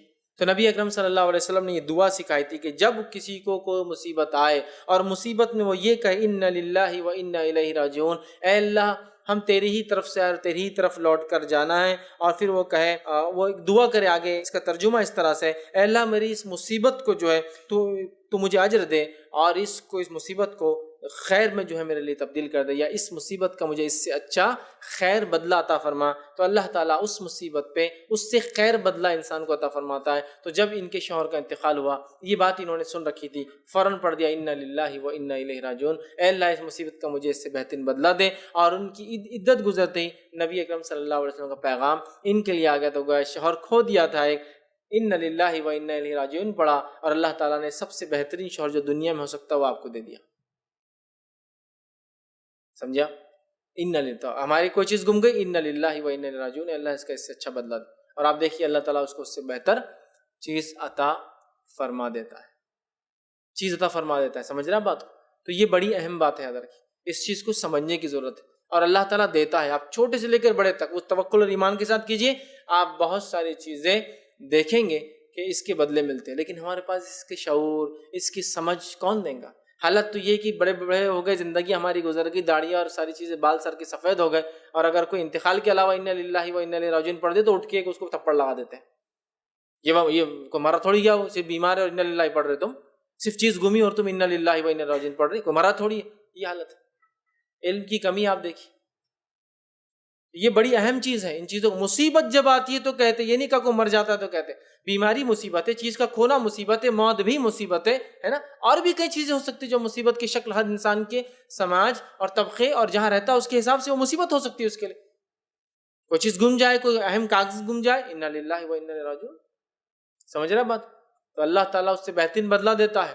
اس بات کو سمجھنے کی ضرورت ہے، سکھانے کی ضرورت ہے، اور خود اس پر عمل کرنے کی ضرورت ہے۔ اللہ تو فرما رہا ہے کہ جب مصیبت دیتے ہیں تو وہ یہ کہتے ہیں، اور انہی لوگوں پر اللہ کی رحمت اور نوازشیں ہونے والی ہیں۔ تو اللہ کی رحمت نوازش چاہتے ہیں، یہ پڑھنا شروع کر دیجیے، یہ عادت ڈال لیجیے، اپنا ایک معمول بنا لیجیے۔ ہم لوگ سب سے پہلے کیا کرتے ہیں، کوئی مصیبت آتا تو ارے رے رے رے رے رے بہت برا ہو گیا، بہت برا ہو گیا، اس سے کچھ نہیں ہونے والا، برا ہو گیا اس کو ہی معلوم، وہ اور برا، اور پہلے ٹینشن میں اور ٹینشن میں ختم ہو جاتا ہو۔ کوئی اس سے دلاسا ملتا ہے کہ یہ بولنے سے؟ کچھ بھی نہیں ہوتا. انا للہ و انا الیہ راجعون. بہت آپ کے ساتھ غلط ہوا، بہت برا ہوا، بہت بڑا نقصان ہوا آپ کا، وہی بولیں گے انا للہ و انا الیہ راجعون، میرے ساتھ یہ ہوا. یہ معمول بنانا ہے، یاد رکھیے. اس چیز کو سمجھنا ہے اور اس چیز کو اپنے زندگی میں عمل میں لانا ہے، یاد رکھیے. تو اس کو پریکٹیکلی ہم کو لینا ہے کہ ہم ہر بار ہر مصیبت پر اس کو پڑھ کر دیکھیں اور اس کے بدلے بہت جلدی اللہ تعالیٰ دیتا ہے. ٹھیک. ایک چھوٹا سا واقعہ میرے ذہن میں ہے. جب میں اسکول میں تھا اور انا للہ و انا الیہ راجعون مجھے جب پتہ نہیں تھا، میں نے بعد میں پھر سیکھا، گھر پہ آگے مجھے جلدی سیکھا، اس کا بہت فائدہ ہو رہا. ٹھیک. واقعہ یوں ہوا تھا کہ اسکول میں ہمارے ایک دوست تھے اور ان کی سائیکل چوری ہو گئی. اب جب سائیکل چوری ہو گئی تو ہم سب پیدل جاتے تھے اور وہ اکیلے سائیکل پہ آتے تھے. ہم کو بڑی خوشی ہوئی کہ تو یہ پورا سماج ہمارے پاس یہی دیکھا جاتا ہے، ہمارے سماج میں کسی کے نقصان پہ ہم لوگ خوش ہوتے ہیں، دل ہی دل میں خوش ہوتے ہیں. ہم کو تربیت نہیں ملتی اپنے گھروں کے اندر کہ ہم کسی کے نقصان پہ افسوس جتائیں. خوشی ہوتی ہے. بچوں کو دیکھیے آپ، چھوٹے سے کسی کا پھگا پھوٹ گیا، دوسرا بچہ ہنس رہا ہے اور ہم بچوں کو کبھی نہیں بولتے بیٹا اس کے نقصان پہ آپ ہنس رہے ہو، نہیں، آپ بہت اچھا اس کا پھوٹا تھا، آپ کو خوشی، میرے کو بہت خوشی بیٹا اس کا پھگا پھوٹا تھا. باپ خود اس کو بول رہا ہے. تو یہ بچہ بچپن سے تعلیم پاتا ہے کہ کسی کے نقصان پہ خوش ہونا چاہیے. ماحول ہے نا پورا، باپ سے نہیں تو ماحول سے پاتا ہے. پھر کہ سامنے ارے آپ کا ایسا ہو، باہر جا کے اس کی سائیکل چوری ہوگی، بہت مزہ آیا. یہ ہماری فطرت ہے. اب ہم بھی چھوٹے تھے، سائیکل چوری ہوگی تو ہم کو خوشی ہو رہی، چلے گی اس کی سائیکل، بہت مزہ آیا، اس کی سائیکل چلے گی. بہت سائیکل پہ آتا تھا اس ٹائم میں، بہت ایک دم نئی سائیکل آئی تھی، ہینڈل وینڈل اس کا بہت اسٹائلش آتا تھا. اچھا، بہت اچھا ہوا، سائیکل چلی گئی. ہم اپنے آپ میں خوش ہو رہے کیونکہ وہ سائیکل پہ آتا تھا اور بہت کم 8-10 سائیکلیں اسکول میں ہوتی تھی ٹوٹل. لیکن وہ ایک جاننے والا لڑکا تھا، اس کو علم تھا، وہ ایک عرب خاندان سے تعلق رکھتا تھا. وہ ان کی زبان پہ تھا انا للہ و انا الیہ راجعون. تو اس نے جب بھی پڑھ دیا، باہر گیا ڈھونڈا نہیں ملی، انا للہ و انا الیہ راجعون اس نے پڑھ لیا. اب ہم سب خوش ہو رہے کہ سائیکل چلے گی. اس کے بعد ہوا یوں کہ تھوڑے دن بعد جب آیا تو لونا پہ آیا ہو، نئی لونا لے کر. ایک لونا آئی تھی جس کو بغیر نمبر کی آتی تھی، اس کو رجسٹریشن نہیں لگتا تھا. ایک کمپنی کی لونا آتی تھی ایک ٹائم میں جس کو رجسٹریشن نہیں لگتا تھا، لونا اور سائیکل دونوں. تو وہ لونا لے کر آ گیا. اب ہماری حسد کی تو انتہا ہو گئی، اب کہ پہلے سائیکل پہ آتا تو ہی حسد تھی، اب لونا پہ آ گیا. ٹھیک. لا کر آ گیا اور اس نے کہا کہ میں نے یہ بات سن رکھی تھی کہ انا للہ و انا الیہ راجعون پڑھے تو اس سے اچھا ملتا. جب میری سائیکل گم گئی، گھر گیا بہت ڈرتے ڈرتے، والد نے ڈانٹا دھمکایا. پھر سائیکل لینے گئے تو سائیکل کی قیمت کچھ 800 یا 900 روپے تھی، اور کسی نے کہا کہ 4000 روپے میں بغیر لائسنس والی لونا، بغیر رجسٹریشن لگتا ہے، اس کو لائسنس بھی لگتا ہے، لے لو. بچہ دور سے آتا جاتا ہے تو والد صاحب نے لونا دلا دی. تو میرے کو اس کا فائدہ ہوگا. مطلب سائیکل گئی اور اسے 4 گنا اچھی چیز ہے، لونا آ گئی. ٹھیک. اور بعد میں اس لونا میں بہت گھومے ہم لوگ بھی پھر. ٹھیک. جب تک نعمت ہے تو فائدہ تو اٹھانا ہے، جب جائیں گے پھر ہنسیں گے ہم لوگ. ٹھیک. تو یہ حالت ہے ہم لوگوں کی، مطلب یہ ایک ٹینڈنسی بن گئی. تو انا للہ و انا الیہ راجعون کے آپ بہت سے فائدے دیکھیں گے جب عملی زندگی میں آپ اس کو لائیں گے. اور اس کے ثمرات، ام سلمہ رضی اللہ عنہا کا یہ واقعہ نمونہ ہے ہمارے لیے کہ آپ نے اپنے شوہر کے انتقال پہ پڑھا اور وہی دعا جانتی تھی، آپ سب نے سکھائی کہ ایسا بولنے سے ملتا ہے. انتظار کر رہی تھی اب کیا ملیں گا ابو سلمہ کے علاوہ. تو ان کو نبی اکرم صلی اللہ علیہ وسلم جیسے شخص کا رشتہ آ گیا اور آپ نے نکاح کر لیا. اس سے بہتر نقصان کا بدل شوہر کے بدلے میں کسی کو نہیں مل سکتا. سمجھ رہے بات کو؟ بہرحال تو صبر کرنے والوں پہ اللہ کی نوازش اور رحمت ہوتی ہے. دوسرا فائدہ جو ہوتا ہے اس کے فضائل میں جو فائدہ ہے وہ یہ ہے کہ آخرت میں صبر کرنے والوں کو اللہ تعالیٰ بہترین بدلہ دیتا ہے. آخرت میں، دنیا میں ہو سکتا ہے شاید بہت مشکل زندگی گزرے، صبر کرنے والوں کے لیے آخرت میں بہترین بدلہ ہے. اللہ رب العزت سورہ نحل سورہ نمبر 16 آیت نمبر 96 میں وہ فرماتا اور کہتا ہے وَلَنَجْزِيَنَّ الَّذِينَ صَبَرُوا أَجْرُهُمْ بِأَحْسَنِ مَا كَانُوا يَعْمَلُونَ. اللہ فرماتا ہے اور ہم صبر کرنے والوں کو ان کا بدلہ ان کے اعمال سے کہیں زیادہ اچھا عطا فرمائیں گے. ہم صبر کرنے والوں کو ان کے اعمال کا بدلہ اس سے زیادہ، مطلب دنیا میں جو مل سکتا تھا اس سے کئی گنا زیادہ اچھا عطا فرمائیں گے. مطلب کب؟ آخرت کی بات ہو رہی. تو آخرت میں صبر کرنے والوں کو بہت زیادہ اجر ملنے والا ہے اور بہترین بدلہ ملنے والا ہے. کسی بھی قسم کا صبر، انتقال پہ صبر، مصیبت پہ صبر، حاکم کے ظلم پہ صبر، ہے نا، کسی جسم کے اعضاء کے ضائع ہونے پہ صبر، آنکھ کے ضائع ہونے پر، ہاتھ کے ضائع ہونے پر صبر. حدیث میں تو واضح الفاظ ہے جب اللہ کسی بندے کی آنکھ چھینتا ہے اور اس پہ صبر کرتا ہے تو اللہ اس کو جنت کے علاوہ سوا اور کوئی چیز نہیں دیتا ہے. آنکھ جاتی ہے نا، دھیرے دھیرے روشنی جاتی ہے، صبر کرتا ہے. تو اعضاء کے جانے پر صبر، ٹھیک ہے، کسی پریشانی کے آنے پہ صبر، کوئی بھی قسم کی ہو سکتی ہے، تو بہت اس کا اجر ہے. تو اللہ فرما رہا ہے کہ ان کو بہترین بدلہ ہم روز قیامت دینے والے جو لوگ صبر کرتے ہیں. اسی طرح جو ہے نبی اکرم صلی اللہ علیہ وسلم فرماتے ہیں، جامع ترمذی کی روایت ہے، آزمائش مومن پر آتی رہتی ہے، اس کی جان میں، اس کی مال میں، اور اس کی عورتوں میں، اس بچوں میں، اور اس کا پیچھا نہیں چھوڑتی، کبھی جان میں، کبھی مال میں اور دیگر چیزوں میں، اور پیچھا نہیں چھوڑتی. اور کسی نہ کسی طرح آزمائش ہمیشہ اس کے ساتھ رہتی ہے، یہاں تک کہ جب اللہ تعالیٰ سے ملیں گا تو اس پر کوئی گناہ باقی نہیں رہیں گا. مطلب وہ جان مال میں اس کی مصیبتیں آتی رہیں گی، حتیٰ کہ جب اللہ سے ملے گا اس کے اوپر کوئی گناہ باقی نہیں رہتا۔ تو ہمارے اوپر آنے والی ہر مصیبت ہمیں فائدہ دے کر جاتی ہے، اس بات کو ہر مصیبت آنے والی فائدہ دے کر جاتی ہے۔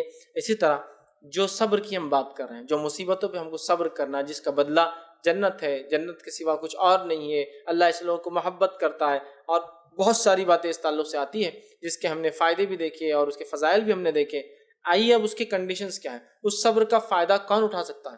ورنہ پتہ چلا صبر کی بات تو ہو رہی ہے لیکن کنڈیشنز نہیں پتہ ہے، کب اس کا اجر ملتا ہے، کب وہ چیز ہم کو فائدہ مند ہوں گی، وہ جان لیجیے۔ آئیے، پہلی شرط یہ ہے کہ انسان صبر صرف اور صرف اللہ کے لیے کرے۔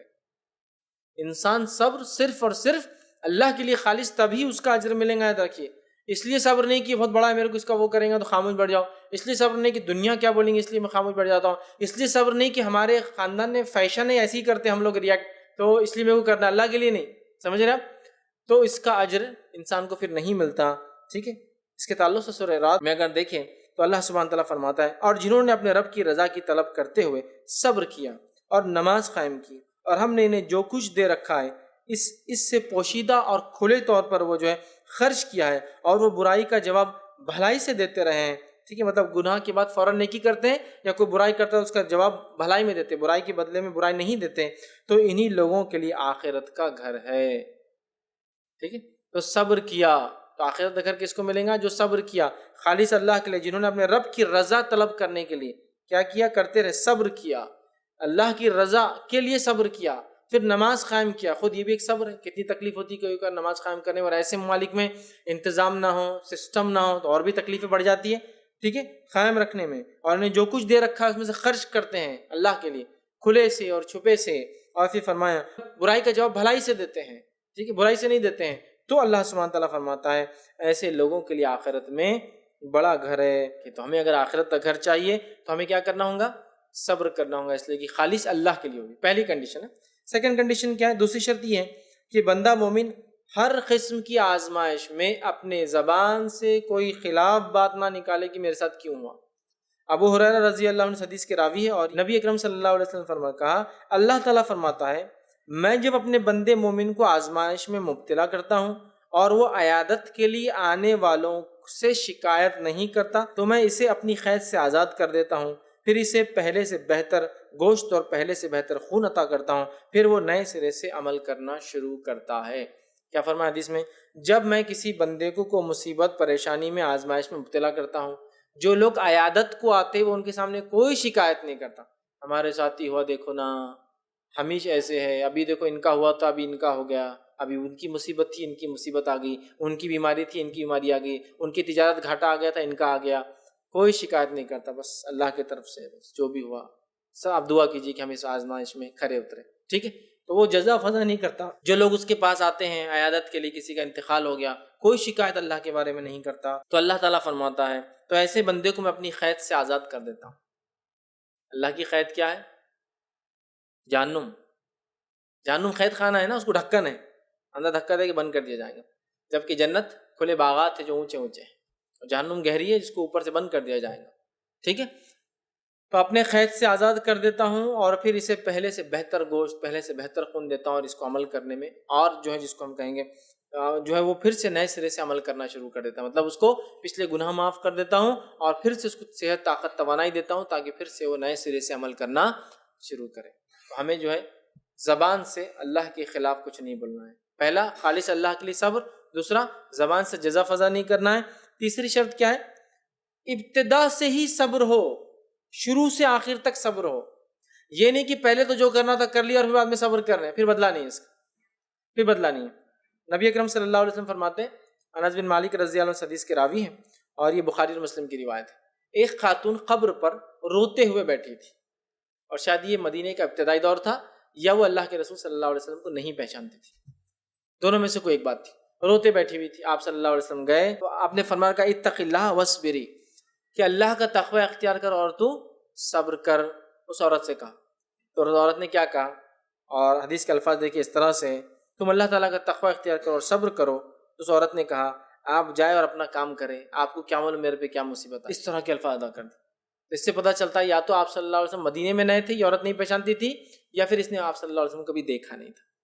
ٹھیک، آپ صلی اللہ علیہ وسلم خاموشی سے چلے گئے، یا آپ کا بھی صبر تھا. سمجھ رہے آپ؟ چلے گئے. اس کے بعد لوگ پیچھے سے اور کہا بیوقوف، تم کو معلوم کس سے بات کر رہے تم؟ تو کہا ایک آدمی آ کے سمجھا رہا تھا وہ اللہ کے رسول صلی اللہ علیہ وسلم تھے. کہا ارے بہت بڑی غلطی ہو گئی. فوراً بھاگی وہاں سے نکل کے، بھاگی اور گھر پہ آئی اللہ کے رسول صلی اللہ علیہ وسلم کے پاس، دستک دی اور سیدھا کر کے اللہ کے رسول صلی اللہ علیہ وسلم میں معافی چاہتی ہوں آپ سے، میں نے آپ کو بالکل نہیں پہچانا، اس لیے میں نے ایسے الفاظ آپ سے کہہ دیے. مطلب جو الفاظ کہ آپ کو کیا پتا کیا مصیبت بڑا ہے بولنے کے لیے، سب چل جاؤ یہاں سے.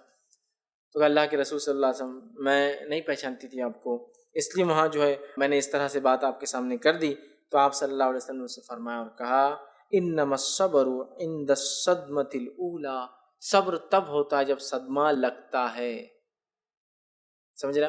کسی کا انتقال ہوا، آپ نے رویا دھویا، جزا فضا غیر شرعی چیزوں سے، جس کو ہم بولتے ہیں بیان کر کر کے رونا، چہرے پر مارنا، چیزوں کو توڑنا، کپڑوں کو پھاڑنا، بالوں کو نوچنا، چہروں کو نوچنا، ٹھیک ہے، خون کا نکالنا، جسموں کو کاٹنا، ایسا کرتے ہیں لوگ کسی کے انتقال، کسی کی شہادت پر. ٹھیک ہے، اس طرح سے لوگ کرتے ہیں. بہرحال تو تب اگر آپ نے صبر کر لیا، یا تب صبر نہیں کیا اور بعد میں 1 2 3 مہینے ہو گئے تو بولے امی کو بہت صبر آ گیا، تو یہ صبر نہیں. صبر تب ہوتا ہے جب صدمہ لگتا ہے. ٹھیک ہے، آپ کو کسی نے آ کے ٹکر مار دی اور خوب آپ نے اس کو مار دیا اور بعد میں بول رہا یار میں نے صبر کر لیا، تو یہ صبر نہیں تھا. جب لگا اور آپ نے صبر کر لیا کہ اللہ کے لیے تم کو معاف کرتا ہوں، آئندہ سے ایسی غلطی مت کرنا. سمجھ رہا؟ یا میں چاہوں تو ہاتھ اٹھا سکتا ہوں لیکن ہاتھ نہیں اٹھاؤں گا، جتنا نقصان ہو اتنا آپ دے دیجیے مجھے، کیونکہ نقصان تو ہوا میرا، آپ اتنا دے دیجیے، باقی آپ کو کچھ نہیں بولتا ہوں. وہ موقع ہے، صبر تب ہوتا ہے. ورنہ مہینے بھر بعد 2 مہینے بعد تو صبر آ جاتا ہے لوگوں کو. کچھ لوگ تو ایسے ہوتے سال بھر بعد بھی صبر نہیں آتا ہے، کسی کا انتقال تو 1 سال بعد تک روتے رہتے. 3 دن عام لوگوں کے لیے اور 4 مہینے 10 دن بیوی شوہر کے لیے، بس ختم. مطلب شوہر کا انتقال ہو تو بیوی 4 مہینے 10 دن غم منائیں گی، اور عام لوگوں کے لیے کسی کے بھی انتقال پہ 3 دن ہے بس. ٹھیک، یہ بات سمجھنے کی یاد رکھی، جزا اور فضا نہیں کرنے کی. ہاں لیکن اگر آنسو چلے جائے تو اس میں کوئی مسئلہ نہیں، لیکن رو رہا نہیں، شکایتیں نہیں کر رہا آدمی، لیکن آنسو جا سکتے ہیں. نبی اکرم صلی اللہ علیہ وسلم کے نواسے کا انتقال ہوا، بلکہ حدیث میں ہے کہ نواسے کے انتقال کا وقت قریب تھا، آپ وہاں پہنچے. جب پہنچے تو آپ صلی اللہ علیہ وسلم کی آنکھوں سے آنسو جا رہے تھے.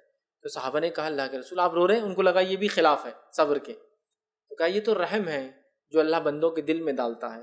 ٹھیک ہے، اور اللہ انہی لوگوں پر رحم کرتا ہے جو دوسروں پر رحم کرتے ہیں.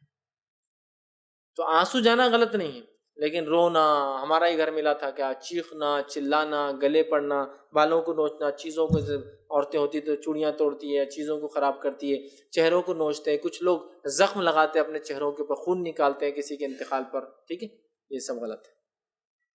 ان آنسو جا سکتے ہیں، یہ صبر کے خلاف نہیں، یاد رکھیے. صبر کرنا ہے ہم کو، یاد رکھیے یہ بڑی اہم چیز ہے. ٹھیک ہے، صبر کب ہوگا؟ جب وہ صدمہ لگے گا اول، تب سے صبر شروع ہوتا ہے تو آخر تک، تب اجر ملتا ہے.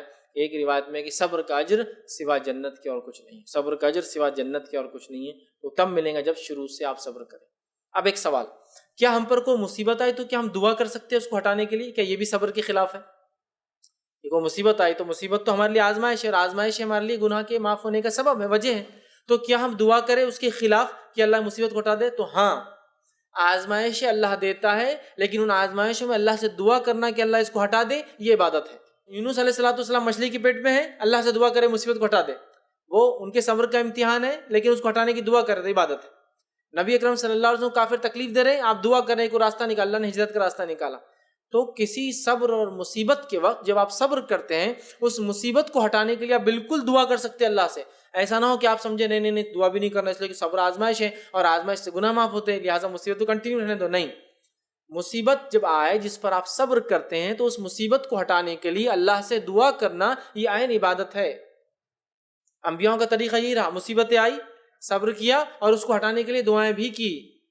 تو کوئی ایسا نہ ہو کہ جب مصیبت آئے تو بولے نہیں آنے دو، کنٹینیو چلنے دو اس لیے کہ اس سے ہم کو فائدہ ہوگا. نہیں، اس کو ہٹانے کے لیے دعا کرنا بھی عبادت ہے. تو لہٰذا کوئی مصیبت، کوئی پریشانی آپ پر آتی ہے، اس پہ آپ صبر کیجئے، اس کا آپ کو انشاءاللہ عزیز ہمیں بدلہ ملے گا. اور ساتھ میں اس صبر کے ساتھ ساتھ آپ دعا بالکل کیجئے کہ اللہ اس مصیبت کو ہم سے ہٹا دے. ٹھیک ہے، اور اللہ تعالیٰ اتنا ہی آزمائے گا جتنی ہماری طاقت ہے، اور اس کے بعد خود بخود اس مصیبت کو اللہ تعالیٰ ہٹا دیتا ہے، اس بات کو بھی آپ ذہن میں رکھیں۔ تو لہٰذا غلط فہمی یا ایک شک یا شبہ اٹھتا ہے، کیا کوئی مصیبت آئے جو اس میں ہم صبر کریں اس کے خلاف ہم دعا کریں کہ ہٹانے کے لیے، کیا اس کو برداشت کر لیں اس لیے کہ اس میں اجر ہے؟ تو یاد رکھیے اس کے خلاف آپ بالکل دعا کر سکتے ہیں، اس لیے کہ وہ دعا بھی عین عبادت ہے۔ انبیاء علیہ الصلوۃ والسلام نے ایسی دعائیں اللہ تعالیٰ سے کی ہے، جب ان پر کوئی مصیبت کوئی پریشانی آئی انہوں نے اس کو صبر کے ساتھ برداشت کیا، استقامت قدموں کو اپنے جما دیا، لیکن ساتھ ہی ساتھ اللہ سے گڑ گڑا کر دعائیں کی کہ اللہ اس مصیبت کو ہٹا دے، چونکہ یہ بھی عبادت ہے۔ تو لہٰذا آپ پر ہم پر کوئی مصیبت آتی ہے صبر کرے اور ساتھ میں اس کے خلاف دعا بھی کرے کہ اللہ اس مصیبت کو ہم سے دور کر دے اور ہٹا دے۔ یہ چند باتیں تھیں جو صبر کے تعلق سے میں نے آپ کے سامنے رکھنا مناسب سمجھی۔ صبر ایک بڑی عظیم اللہ تعالیٰ کی نعمت ہے، ہمیں اللہ سے دعا کرنا چاہیے کہ اللہ تعالیٰ ہمیں جو صبر جیسی صفت سے متصف کر، صبر جیسی صفت ہمیں جو ہے ڈال، اور ہمیں کوشش کرنا چاہیے کہ صبر والی صفت اپنے نفسوں میں جو ہم پیدا کریں۔ اسی پر اپنی بات کو میں ختم کروں گا۔ اللہ رب العزت سے دعا ہے کہ اللہ سبحانہ تعالیٰ ہمیں جو ہے حقیقی معنوں میں صبر کرنے والا بنائے، اور اللہ تعالیٰ ہمارے صبروں کا ہمیں بہترین دنیا اور آخرت میں بدلہ عطا فرمائے۔ جب تک ہمیں زندہ رکھے اسلام اور ایمان پر زندہ رکھیں، خاتمہ ایمان پر ہو۔ آخر دعوانا الحمد للہ رب العالمین۔ سبحان ربک رب العزت عما یصفون وسلام علی المرسلین والحمد للہ رب العالمین۔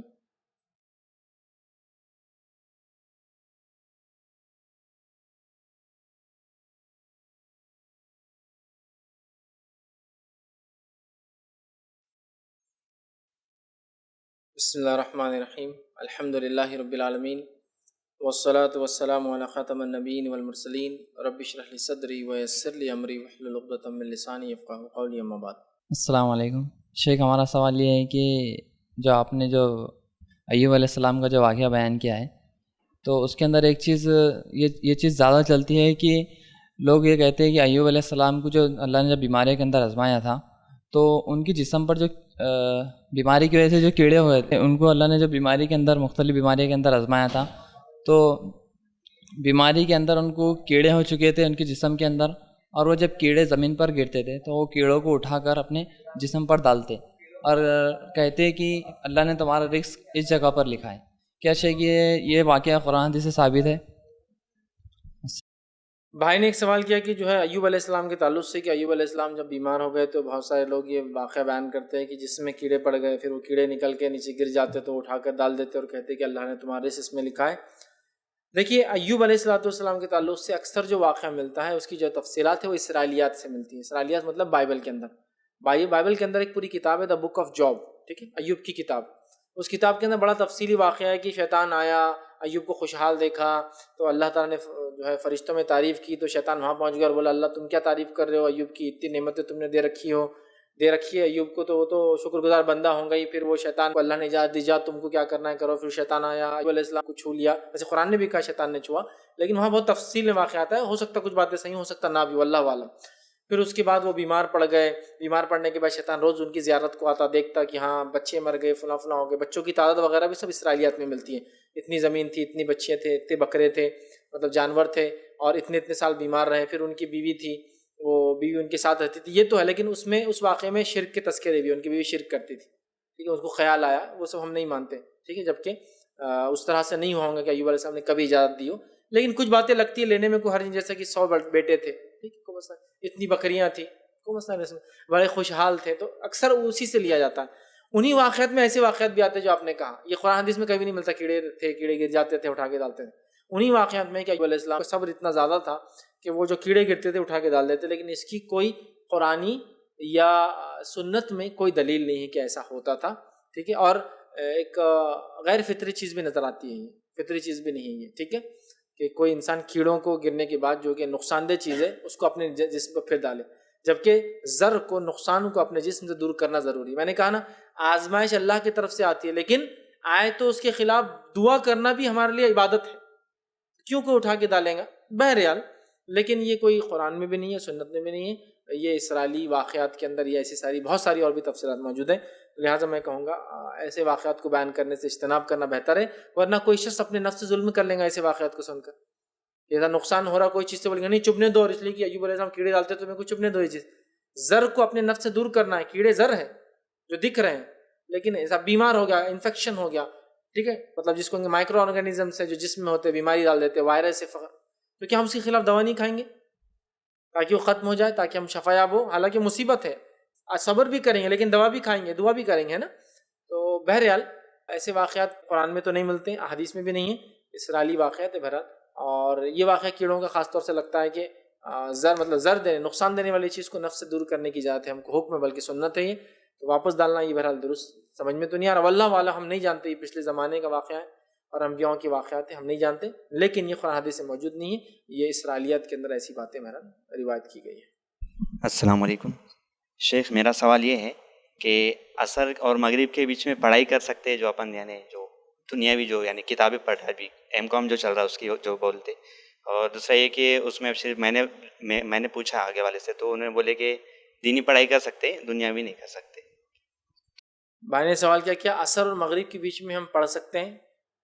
کسی نے ان سے کہا کہ وہ دینی پڑھائی کر سکتے ہیں دنیاوی نہیں، تو دیکھیے عصر سے مغرب کے بیچ میں حدیث میں آتا ہے کہ نبی اکرم صلی اللہ علیہ وسلم سجدہ نہیں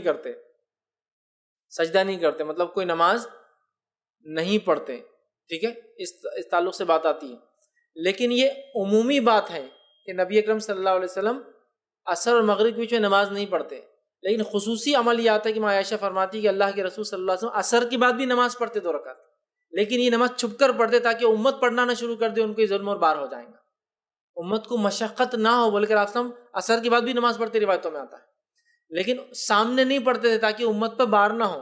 تو عمومی بات کیا ہے، نبی اکرم صلی اللہ علیہ وسلم عصر کے بعد نماز نہیں پڑھتے تھے، مطلب سجدہ نہیں کرتے تھے، ٹھیک ہے، اور لوگوں سے کہا کہ سجدے کی ضرورت نہیں عصر کے بعد، ٹھیک ہے، یہ ایک عمومی ہے، لیکن خصوصی طور سے عصر کے بعد بھی نماز پڑھنا آپ سے روایتوں کے اندر ثابت ہے، صفت صلاۃ النبی کے اندر آپ اس کی تفصیلات دیکھ سکتے ہیں کہ عصر کے بعد بھی نماز۔ بہرحال تو سجدہ ہے، تو کچھ لوگ اس سے قیاس کرتے ہیں کہ جب سجدہ نہیں ہے تو دوسری عمل نہیں کرنا چاہیے۔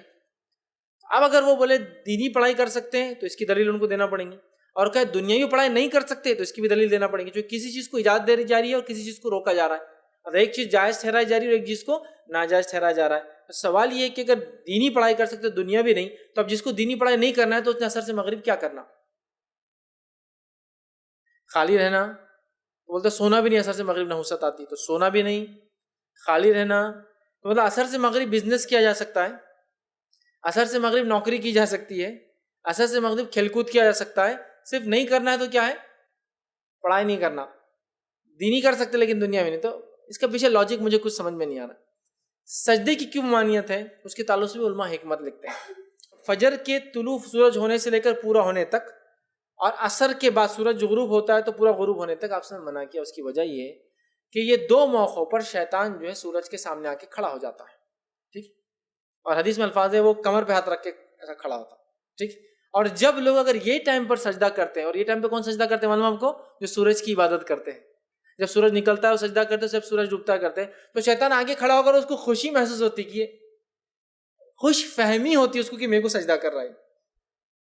سورج کی عبادت کرنے والے تو سورج کو ہی سجدہ کرتے ہیں، غیر اللہ کی عبادت کرنے والے تو شیطان کو سجدہ کرتے ہیں اس وقت۔ دیکھیے آپ اکثر مذاہب میں سورج نکلتے وقت اور ڈوبتے وقت ہی عبادتیں ہیں، ہمارے پاس سورج نکلنے سے پہلے اور سورج ڈوبنے کے بعد ہے، یا تو اس کے ڈوبنا شروع ہونے سے پہلے عصر، ڈوبنے کے بعد مغرب، تو وہ تو عبادت تو شرک کرنا۔ لیکن کچھ لوگ جو کرتے ہیں جب شیطان آگے کھڑا شیطان خوش ہوتا ہے، تو مومنوں کو اس لیے منع کیا گیا کہ شیطان کو خوش فہمی نہ ہو کہ ہم اس کو سجدہ کر رہے ہیں، تو اس کو وہ چانس نہیں دینا، اس لیے ہم کو نہیں کرنا وہ ٹائم، سمجھے آپ؟ شیطان جو یہ کھڑا ہے، اور ایک روایت میں آتا ہے سورج نکلتا اور ڈوبتا شیطان کے 2 سینگوں کے بیچ میں۔ اب یہ سب غائب کے معاملات ہیں، اس کو ہم اب عقلی طور سے لڑائے 2 سینگ اتنے بڑے ہوں گے کہ سب اللہ عالم، غائب کی بات ہے۔ 2 سینگوں کے بیچ میں تو ہے، مطلب اس کو 2 سینگ ہے، بیچ میں ڈوبتا ہے، کھڑا ہو جاتا ہے، کیسا کھڑا ہوتا ہے ہم کو نہیں پتا، کہاں دکھتا تو نہیں، ہم کو نہیں پتا، سب غائب کی بات ہے۔ تو سورج کے سامنے کھڑا ہوتا ہے یا چیزوں کے سامنے، اور جب سورج کی عبادت کرنے والے جھکتے ہیں تو شیطان خوش ہوتا ہے۔ اس وقت اگر مومن بھی سجدہ کرے تو شیطان کو غلط فہمی ہوتی ہے، حالانکہ مومن اللہ کو کرتا ہے لیکن اس کو خوش فہمی ہوتی ہے مجھے کر رہا ہے، وہ چانس بھی نہیں دینا اس کو ہم کو، ٹھیک ہے، لہٰذا سجدہ منع ہے۔ لیکن تعلیم کے تعلق سے میں ایسی کوئی بات صحیح نہیں جانتا ہوں کہ کسی جگہ نبی اکرم صلی اللہ علیہ وسلم نے ایجوکیشن اسپیشلی ورلڈ ایجوکیشن کو منع کیا اور ریلیجیس ایجوکیشن دینی ایجوکیشن کی اجازت دی۔ اگر ہم کہیں گے کہ دنیاوی ایجوکیشن نہیں کر سکتے اور دینی کر سکتے تو پھر اب کیا کیا پوری چیزیں کر سکتے وہ بھی دینا پڑیں گی، اور کیا کیا پوری چیزیں نہیں کر سکتے اس کی فہرست بنانا پڑیں گی نا۔ اب کچھ لوگ فٹ بال کھیلتے کرکٹ کھیلتے تو کیا کھیل سکتے کیا؟ پھر بزنس پہ لوگ بیٹھ سکتے کیا؟ پھر کچھ لوگ سمجھے نا، پھر ہر چیز کو کیسے ڈیفائن کریں گے؟ جب تک حدیث میں نہ ہو کہ یہ کام کرو افضل ہے، یہ کام مت کرو افضل نہیں ہے، تو ایک الگ بات ہے۔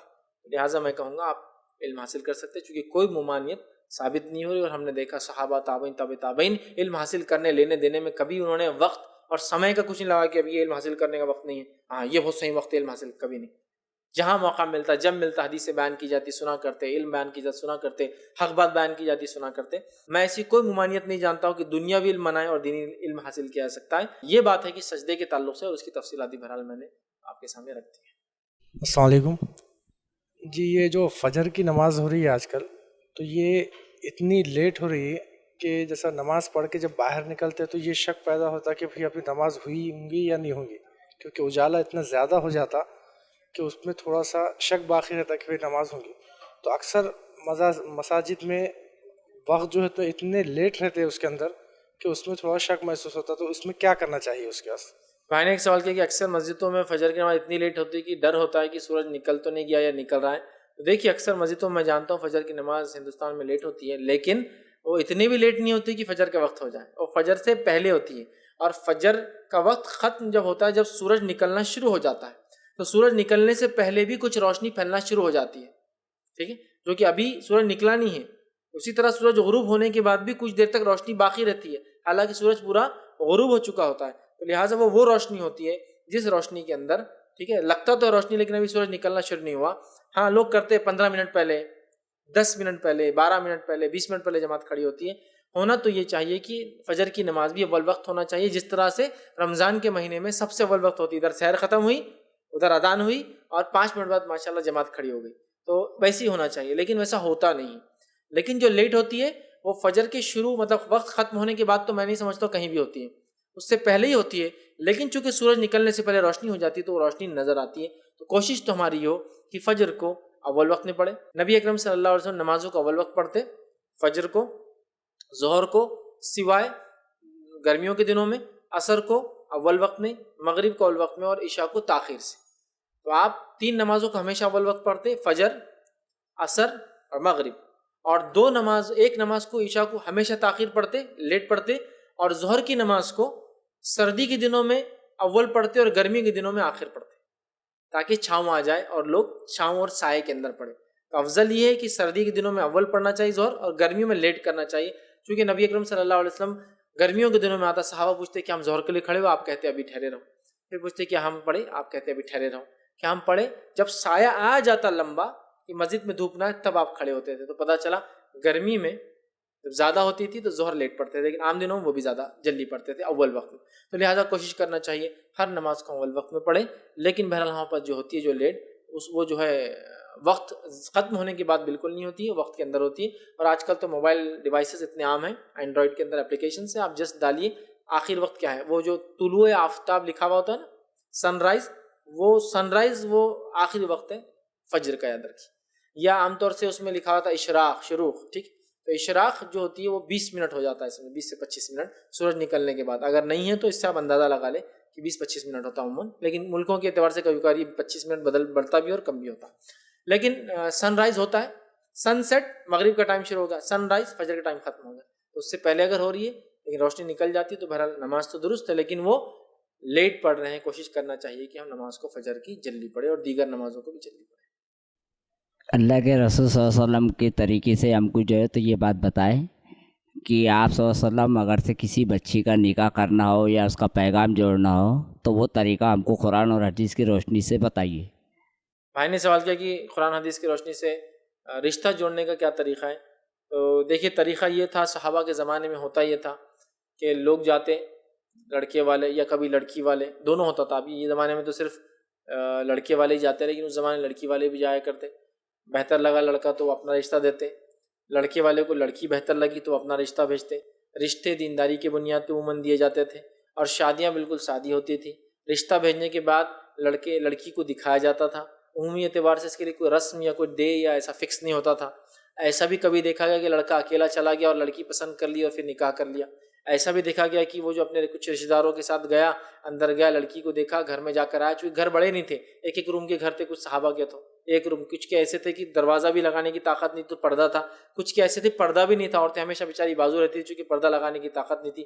اندر گیا، دیکھا اور دیکھ کر نکل گیا، پسند آ گئی تو اس نے کہہ دیا. رشتے دینداری کی بنیاد پہ جڑتے اور دینداری کی بنیاد پہ ہی توڑے جاتے تھے یا ناقبول کیے جاتے تھے. یہ تمام چیزیں تھیں. اور وہ بہت سادے ہوا کرتے تھے، مہر بہت ہلکا پھلکا ہوا کرتا تھا.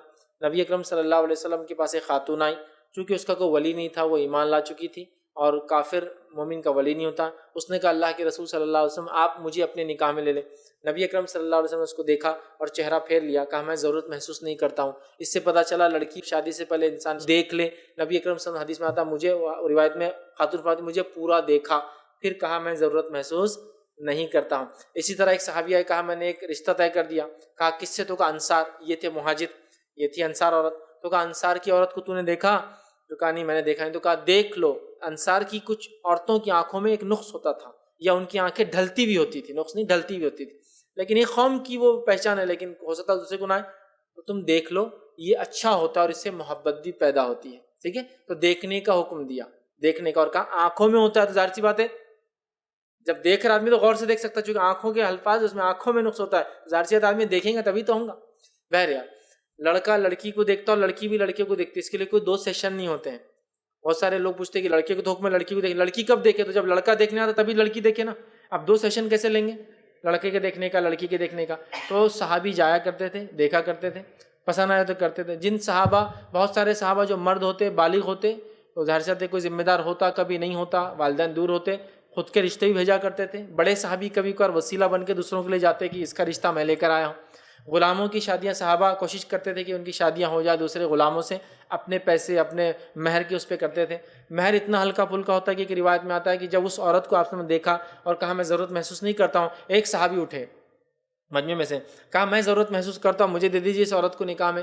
تو کہا کچھ ہے مہر کے لیے؟ مہر جو بات آ رہی, انہوں نے کہا کچھ بھی نہیں ہے. کہا گھر جا کے آؤ دیکھ کر, کوئی سونے کی انگوٹھی ہو. گھر گئے, کہا سونے کی انگوٹھی نہیں. کہا جاؤ چاندی کی ہوں گی دیکھو. گھر گئے, کہا چاندی کی بھی نہیں. کہا جاؤ دیکھو لوہے کی ہوں گی گھر پہ. تو کہا لوہے کی بھی نہیں. تو کہا کیا ہے تیرے پاس؟ کچھ بھی نہیں تھا. کہا ایک چادر ہے صرف, مطلب اوپر کا بھی حصہ کھلا تھا, ایک چادر کمر پہ باندھی. تو کہا اگر یہ تو مہر میں دے دیں گا تو کیا باندھیں گا, تیرے پاس کچھ نہیں رہیں گا. تو کہا مشکل ہے. پھر وہ صحابی اٹھ کر مایوس ہو کے چلے گئے کہ اب تو کوئی شادی کا چانس ہی نہیں, گھر میں تو کچھ ہے نہیں. اب یہ بھی چانس تھا ایک, آپ سے شاید دے دیتے ہو جاتا. پھر آپ صلی اللہ علیہ وسلم نے تھوڑی دیر بعد کہا کہاں ہے وہ صحابی جو کہا ہے؟ تو کہا اللہ کے رسول, وہ تو بیچارہ مایوس ہو کے چلا گیا. کہا بلاؤ اس کو. بلا کے لائے تو کہا تجھے قرآن کی صورتیں یاد ہے کچھ؟ تو کہا 1 2 3 4 5 انہوں نے نام لیے, یہ یاد ہے. تو کہا میں اس بات پہ تیرا اس سے نکاح کر دیتا ہوں کہ تو مہر میں یہ صورتوں کے عوض کہ تو نکاح کے بعد اس کو سکھائیں گے. انہوں نے کہا ہاں طے کر دیجیے کوئی مسئلہ. اور ان کی شادی ہو گئی. اب وہ کتنا خلاش آدمی ہے, سونے کی انگوٹھی نہیں, چاندی کی انگوٹھی نہیں, لوہے کے لیے کپڑا باندھا ہوا ہے, لیکن سارے اس زمانے میں لوگ ایسے ہی تھے, سارے صحابہ کے حالات تقریباً ایسے تھے. تو آپ نے دے دیا کس کے بدلے؟ قرآن سکھانے کے بدلے. تو بہرحال یہ ہو سکتا ہے کوئی کہے کہ میں عالمیت کرا دوں گا, ایک پارا حفظ کراؤں گا, میں ایک کورس سکھاؤں گا میرے نکاح میں آنے کے بعد, میرے پاس پیسے تو نہیں ہے. یہ بھی ہو سکتا ہے بہرحال مہر میں. تو کتنا ہلکا پھلکا مہر تھا. تو مہر ہوتا تھا, ولی ہوتا تھا لڑکی کا, 2 گواہ ہوتے تھے, ایجاب و قبول, اس کے علاوہ اور کوئی کنڈیشن نہیں تھی, اور بہت سادے طریقے سے نکاح ہوتے تھے. ٹھیک ہے, کوئی بڑی بڑی مجلس اس میں نہیں ہوا کرتی تھی. ایسی بھی مجلسیں دیکھی گئی کہ کچھ لوگ گئے بس نکاح پڑھایا اور لڑکی کو لے کر چلے, کوئی اس میں سوفسٹیکیشن نہیں, کوئی اس میں سمجھ نا لوازمات نہیں. اور عربوں کے طریقہ اور ان کی زندگی اور ان کے معاملات کو اگر دیکھا جائے, بہت سارے واقعات جو مسلم خواتین کے بارے میں آتے ہیں, ان میں یہ دیکھا جاتا تھا کہ عموماً لڑکیوں کو جو بیاہنے کے بعد والدائیں خاص طور سے جو لڑکی کی ساس ہوتی تھی, لڑکی کو اور اس کا سسر جو ہوتا تھا, لڑکیوں کو بہت ساری نصیحتیں اور نصائح کرتے تھے اور اپنی بچیوں کو ودا کر دیتے تھے.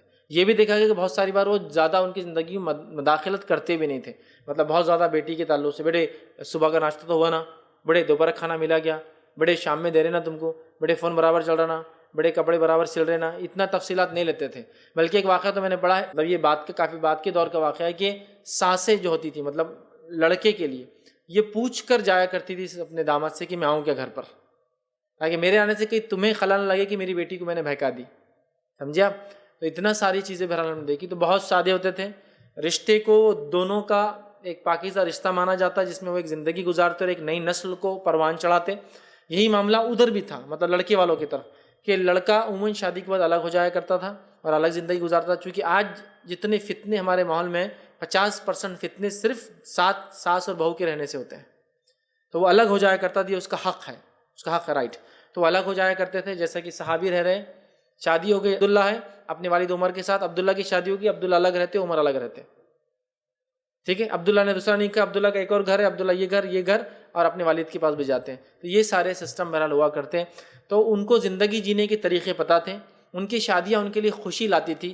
ہماری شادیاں ہمارے لیے پریشانی، تنگ دستی، مفلسی، جھگڑے اور پھر کیسز اور اس کے بعد کورٹ کچہری لاتی ہے. اس کی وجہ یہ کہ شادیاں نہ دین کی بنیاد پہ ہوتی ہے نہ دین کے اصولوں کو فالو کیا جاتا ہے. تو اگر ہم عہد نبوی کے نکاح، صحابہ کے دور کے نکاح، تابعین کے نکاح دیکھیں تو بڑے ہی ایک دم ایک معمول زندگی کی ضروریات پوری کرنے انسان کیسا نکلتا ہے ویسا شادیاں ہو رہی تھی. کیونکہ وہ ایک زندگی کی ضرورت تھی کہ بھائی فلاں مجلس میں گئے، ٹھیک ہے، فلاں خاتون آئیں. عمر ابن خطاب رضی اللہ عنہ ایک جگہ جا رہے رات میں آپ چوکسی کرتے تھے، گھومتے تھے، خاموشی سے حالات جانتے تھے. تو ایک گھر میں آواز آ رہی کہ ماں بول رہی کہ بیٹا جاؤ وہ پانی کے دودھ میں پانی ڈالو.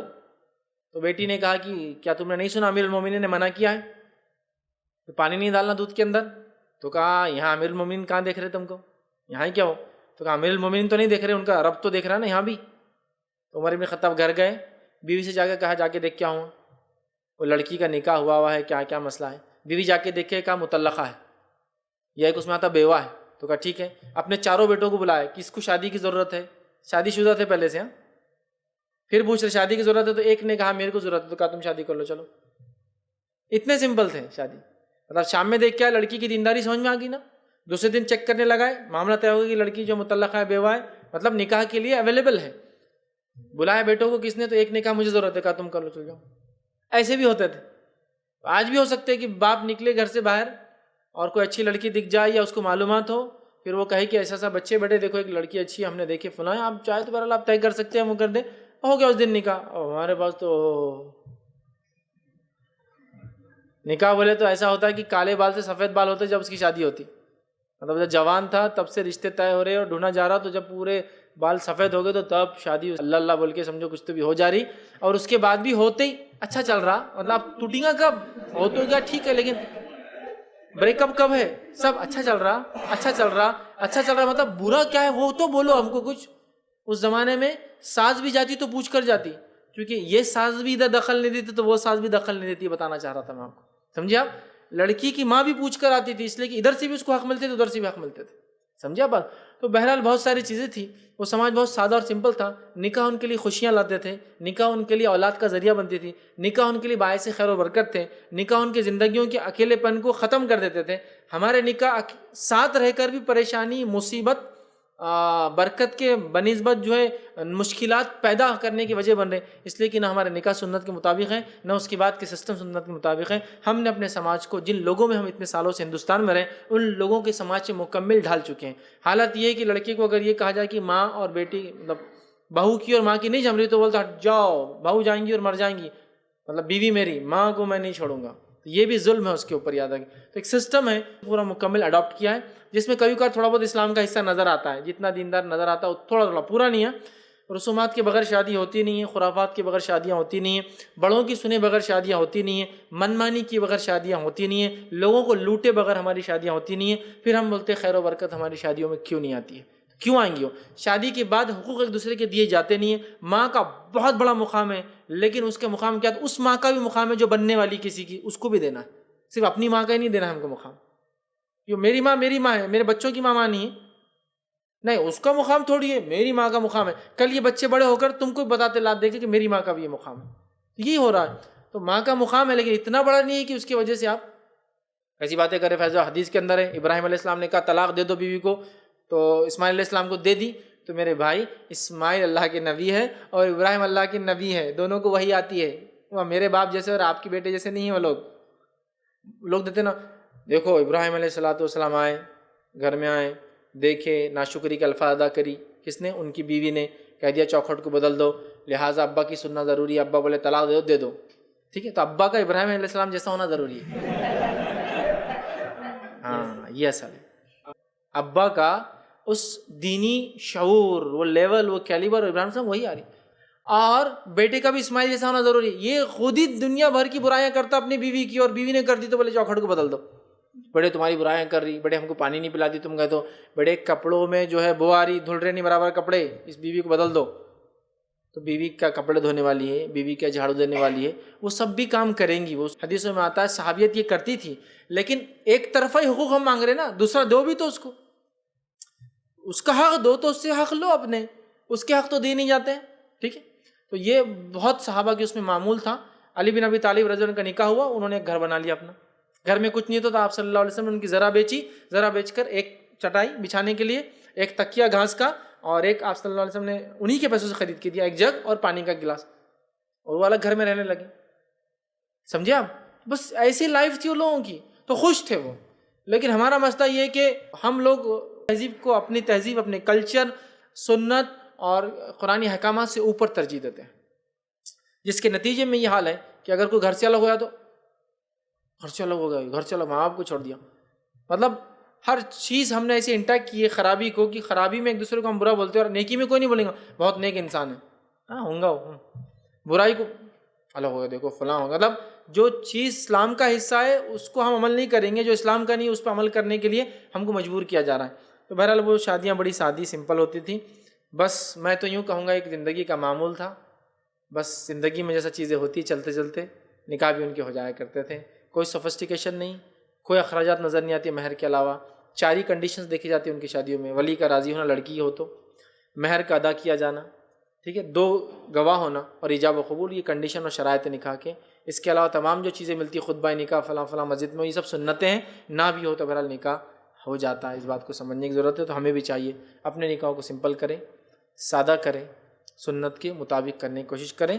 تو انشاءاللہ عزیز بہت سارے اخراجات ہمارے بچ جائیں گے, اور بہت سارا پیسہ جو ضائع ہو رہا ہے انشاءاللہ عزیز امت کے کوئی بہتر کام میں آئیں گا, جس میں بہت ساری چیزیں جس میں امت کو اس مال کی ضرورت ہے, جو ہم خواہ مخواہ کی نکاحوں میں اور ولیموں میں شان اور شوکت دکھانے میں بہرحال برباد کر رہے ہیں. اور کتنے پھر چیزیں ایڈ ہوگی, رسومات, خرافات, جہیز اور بدعتیں اور عیدیاں اور پتہ نہیں کیا کیا ہے, اس کو گنواتے رہیں گے تو شاید دن بھی نہیں پورنے والا ہے.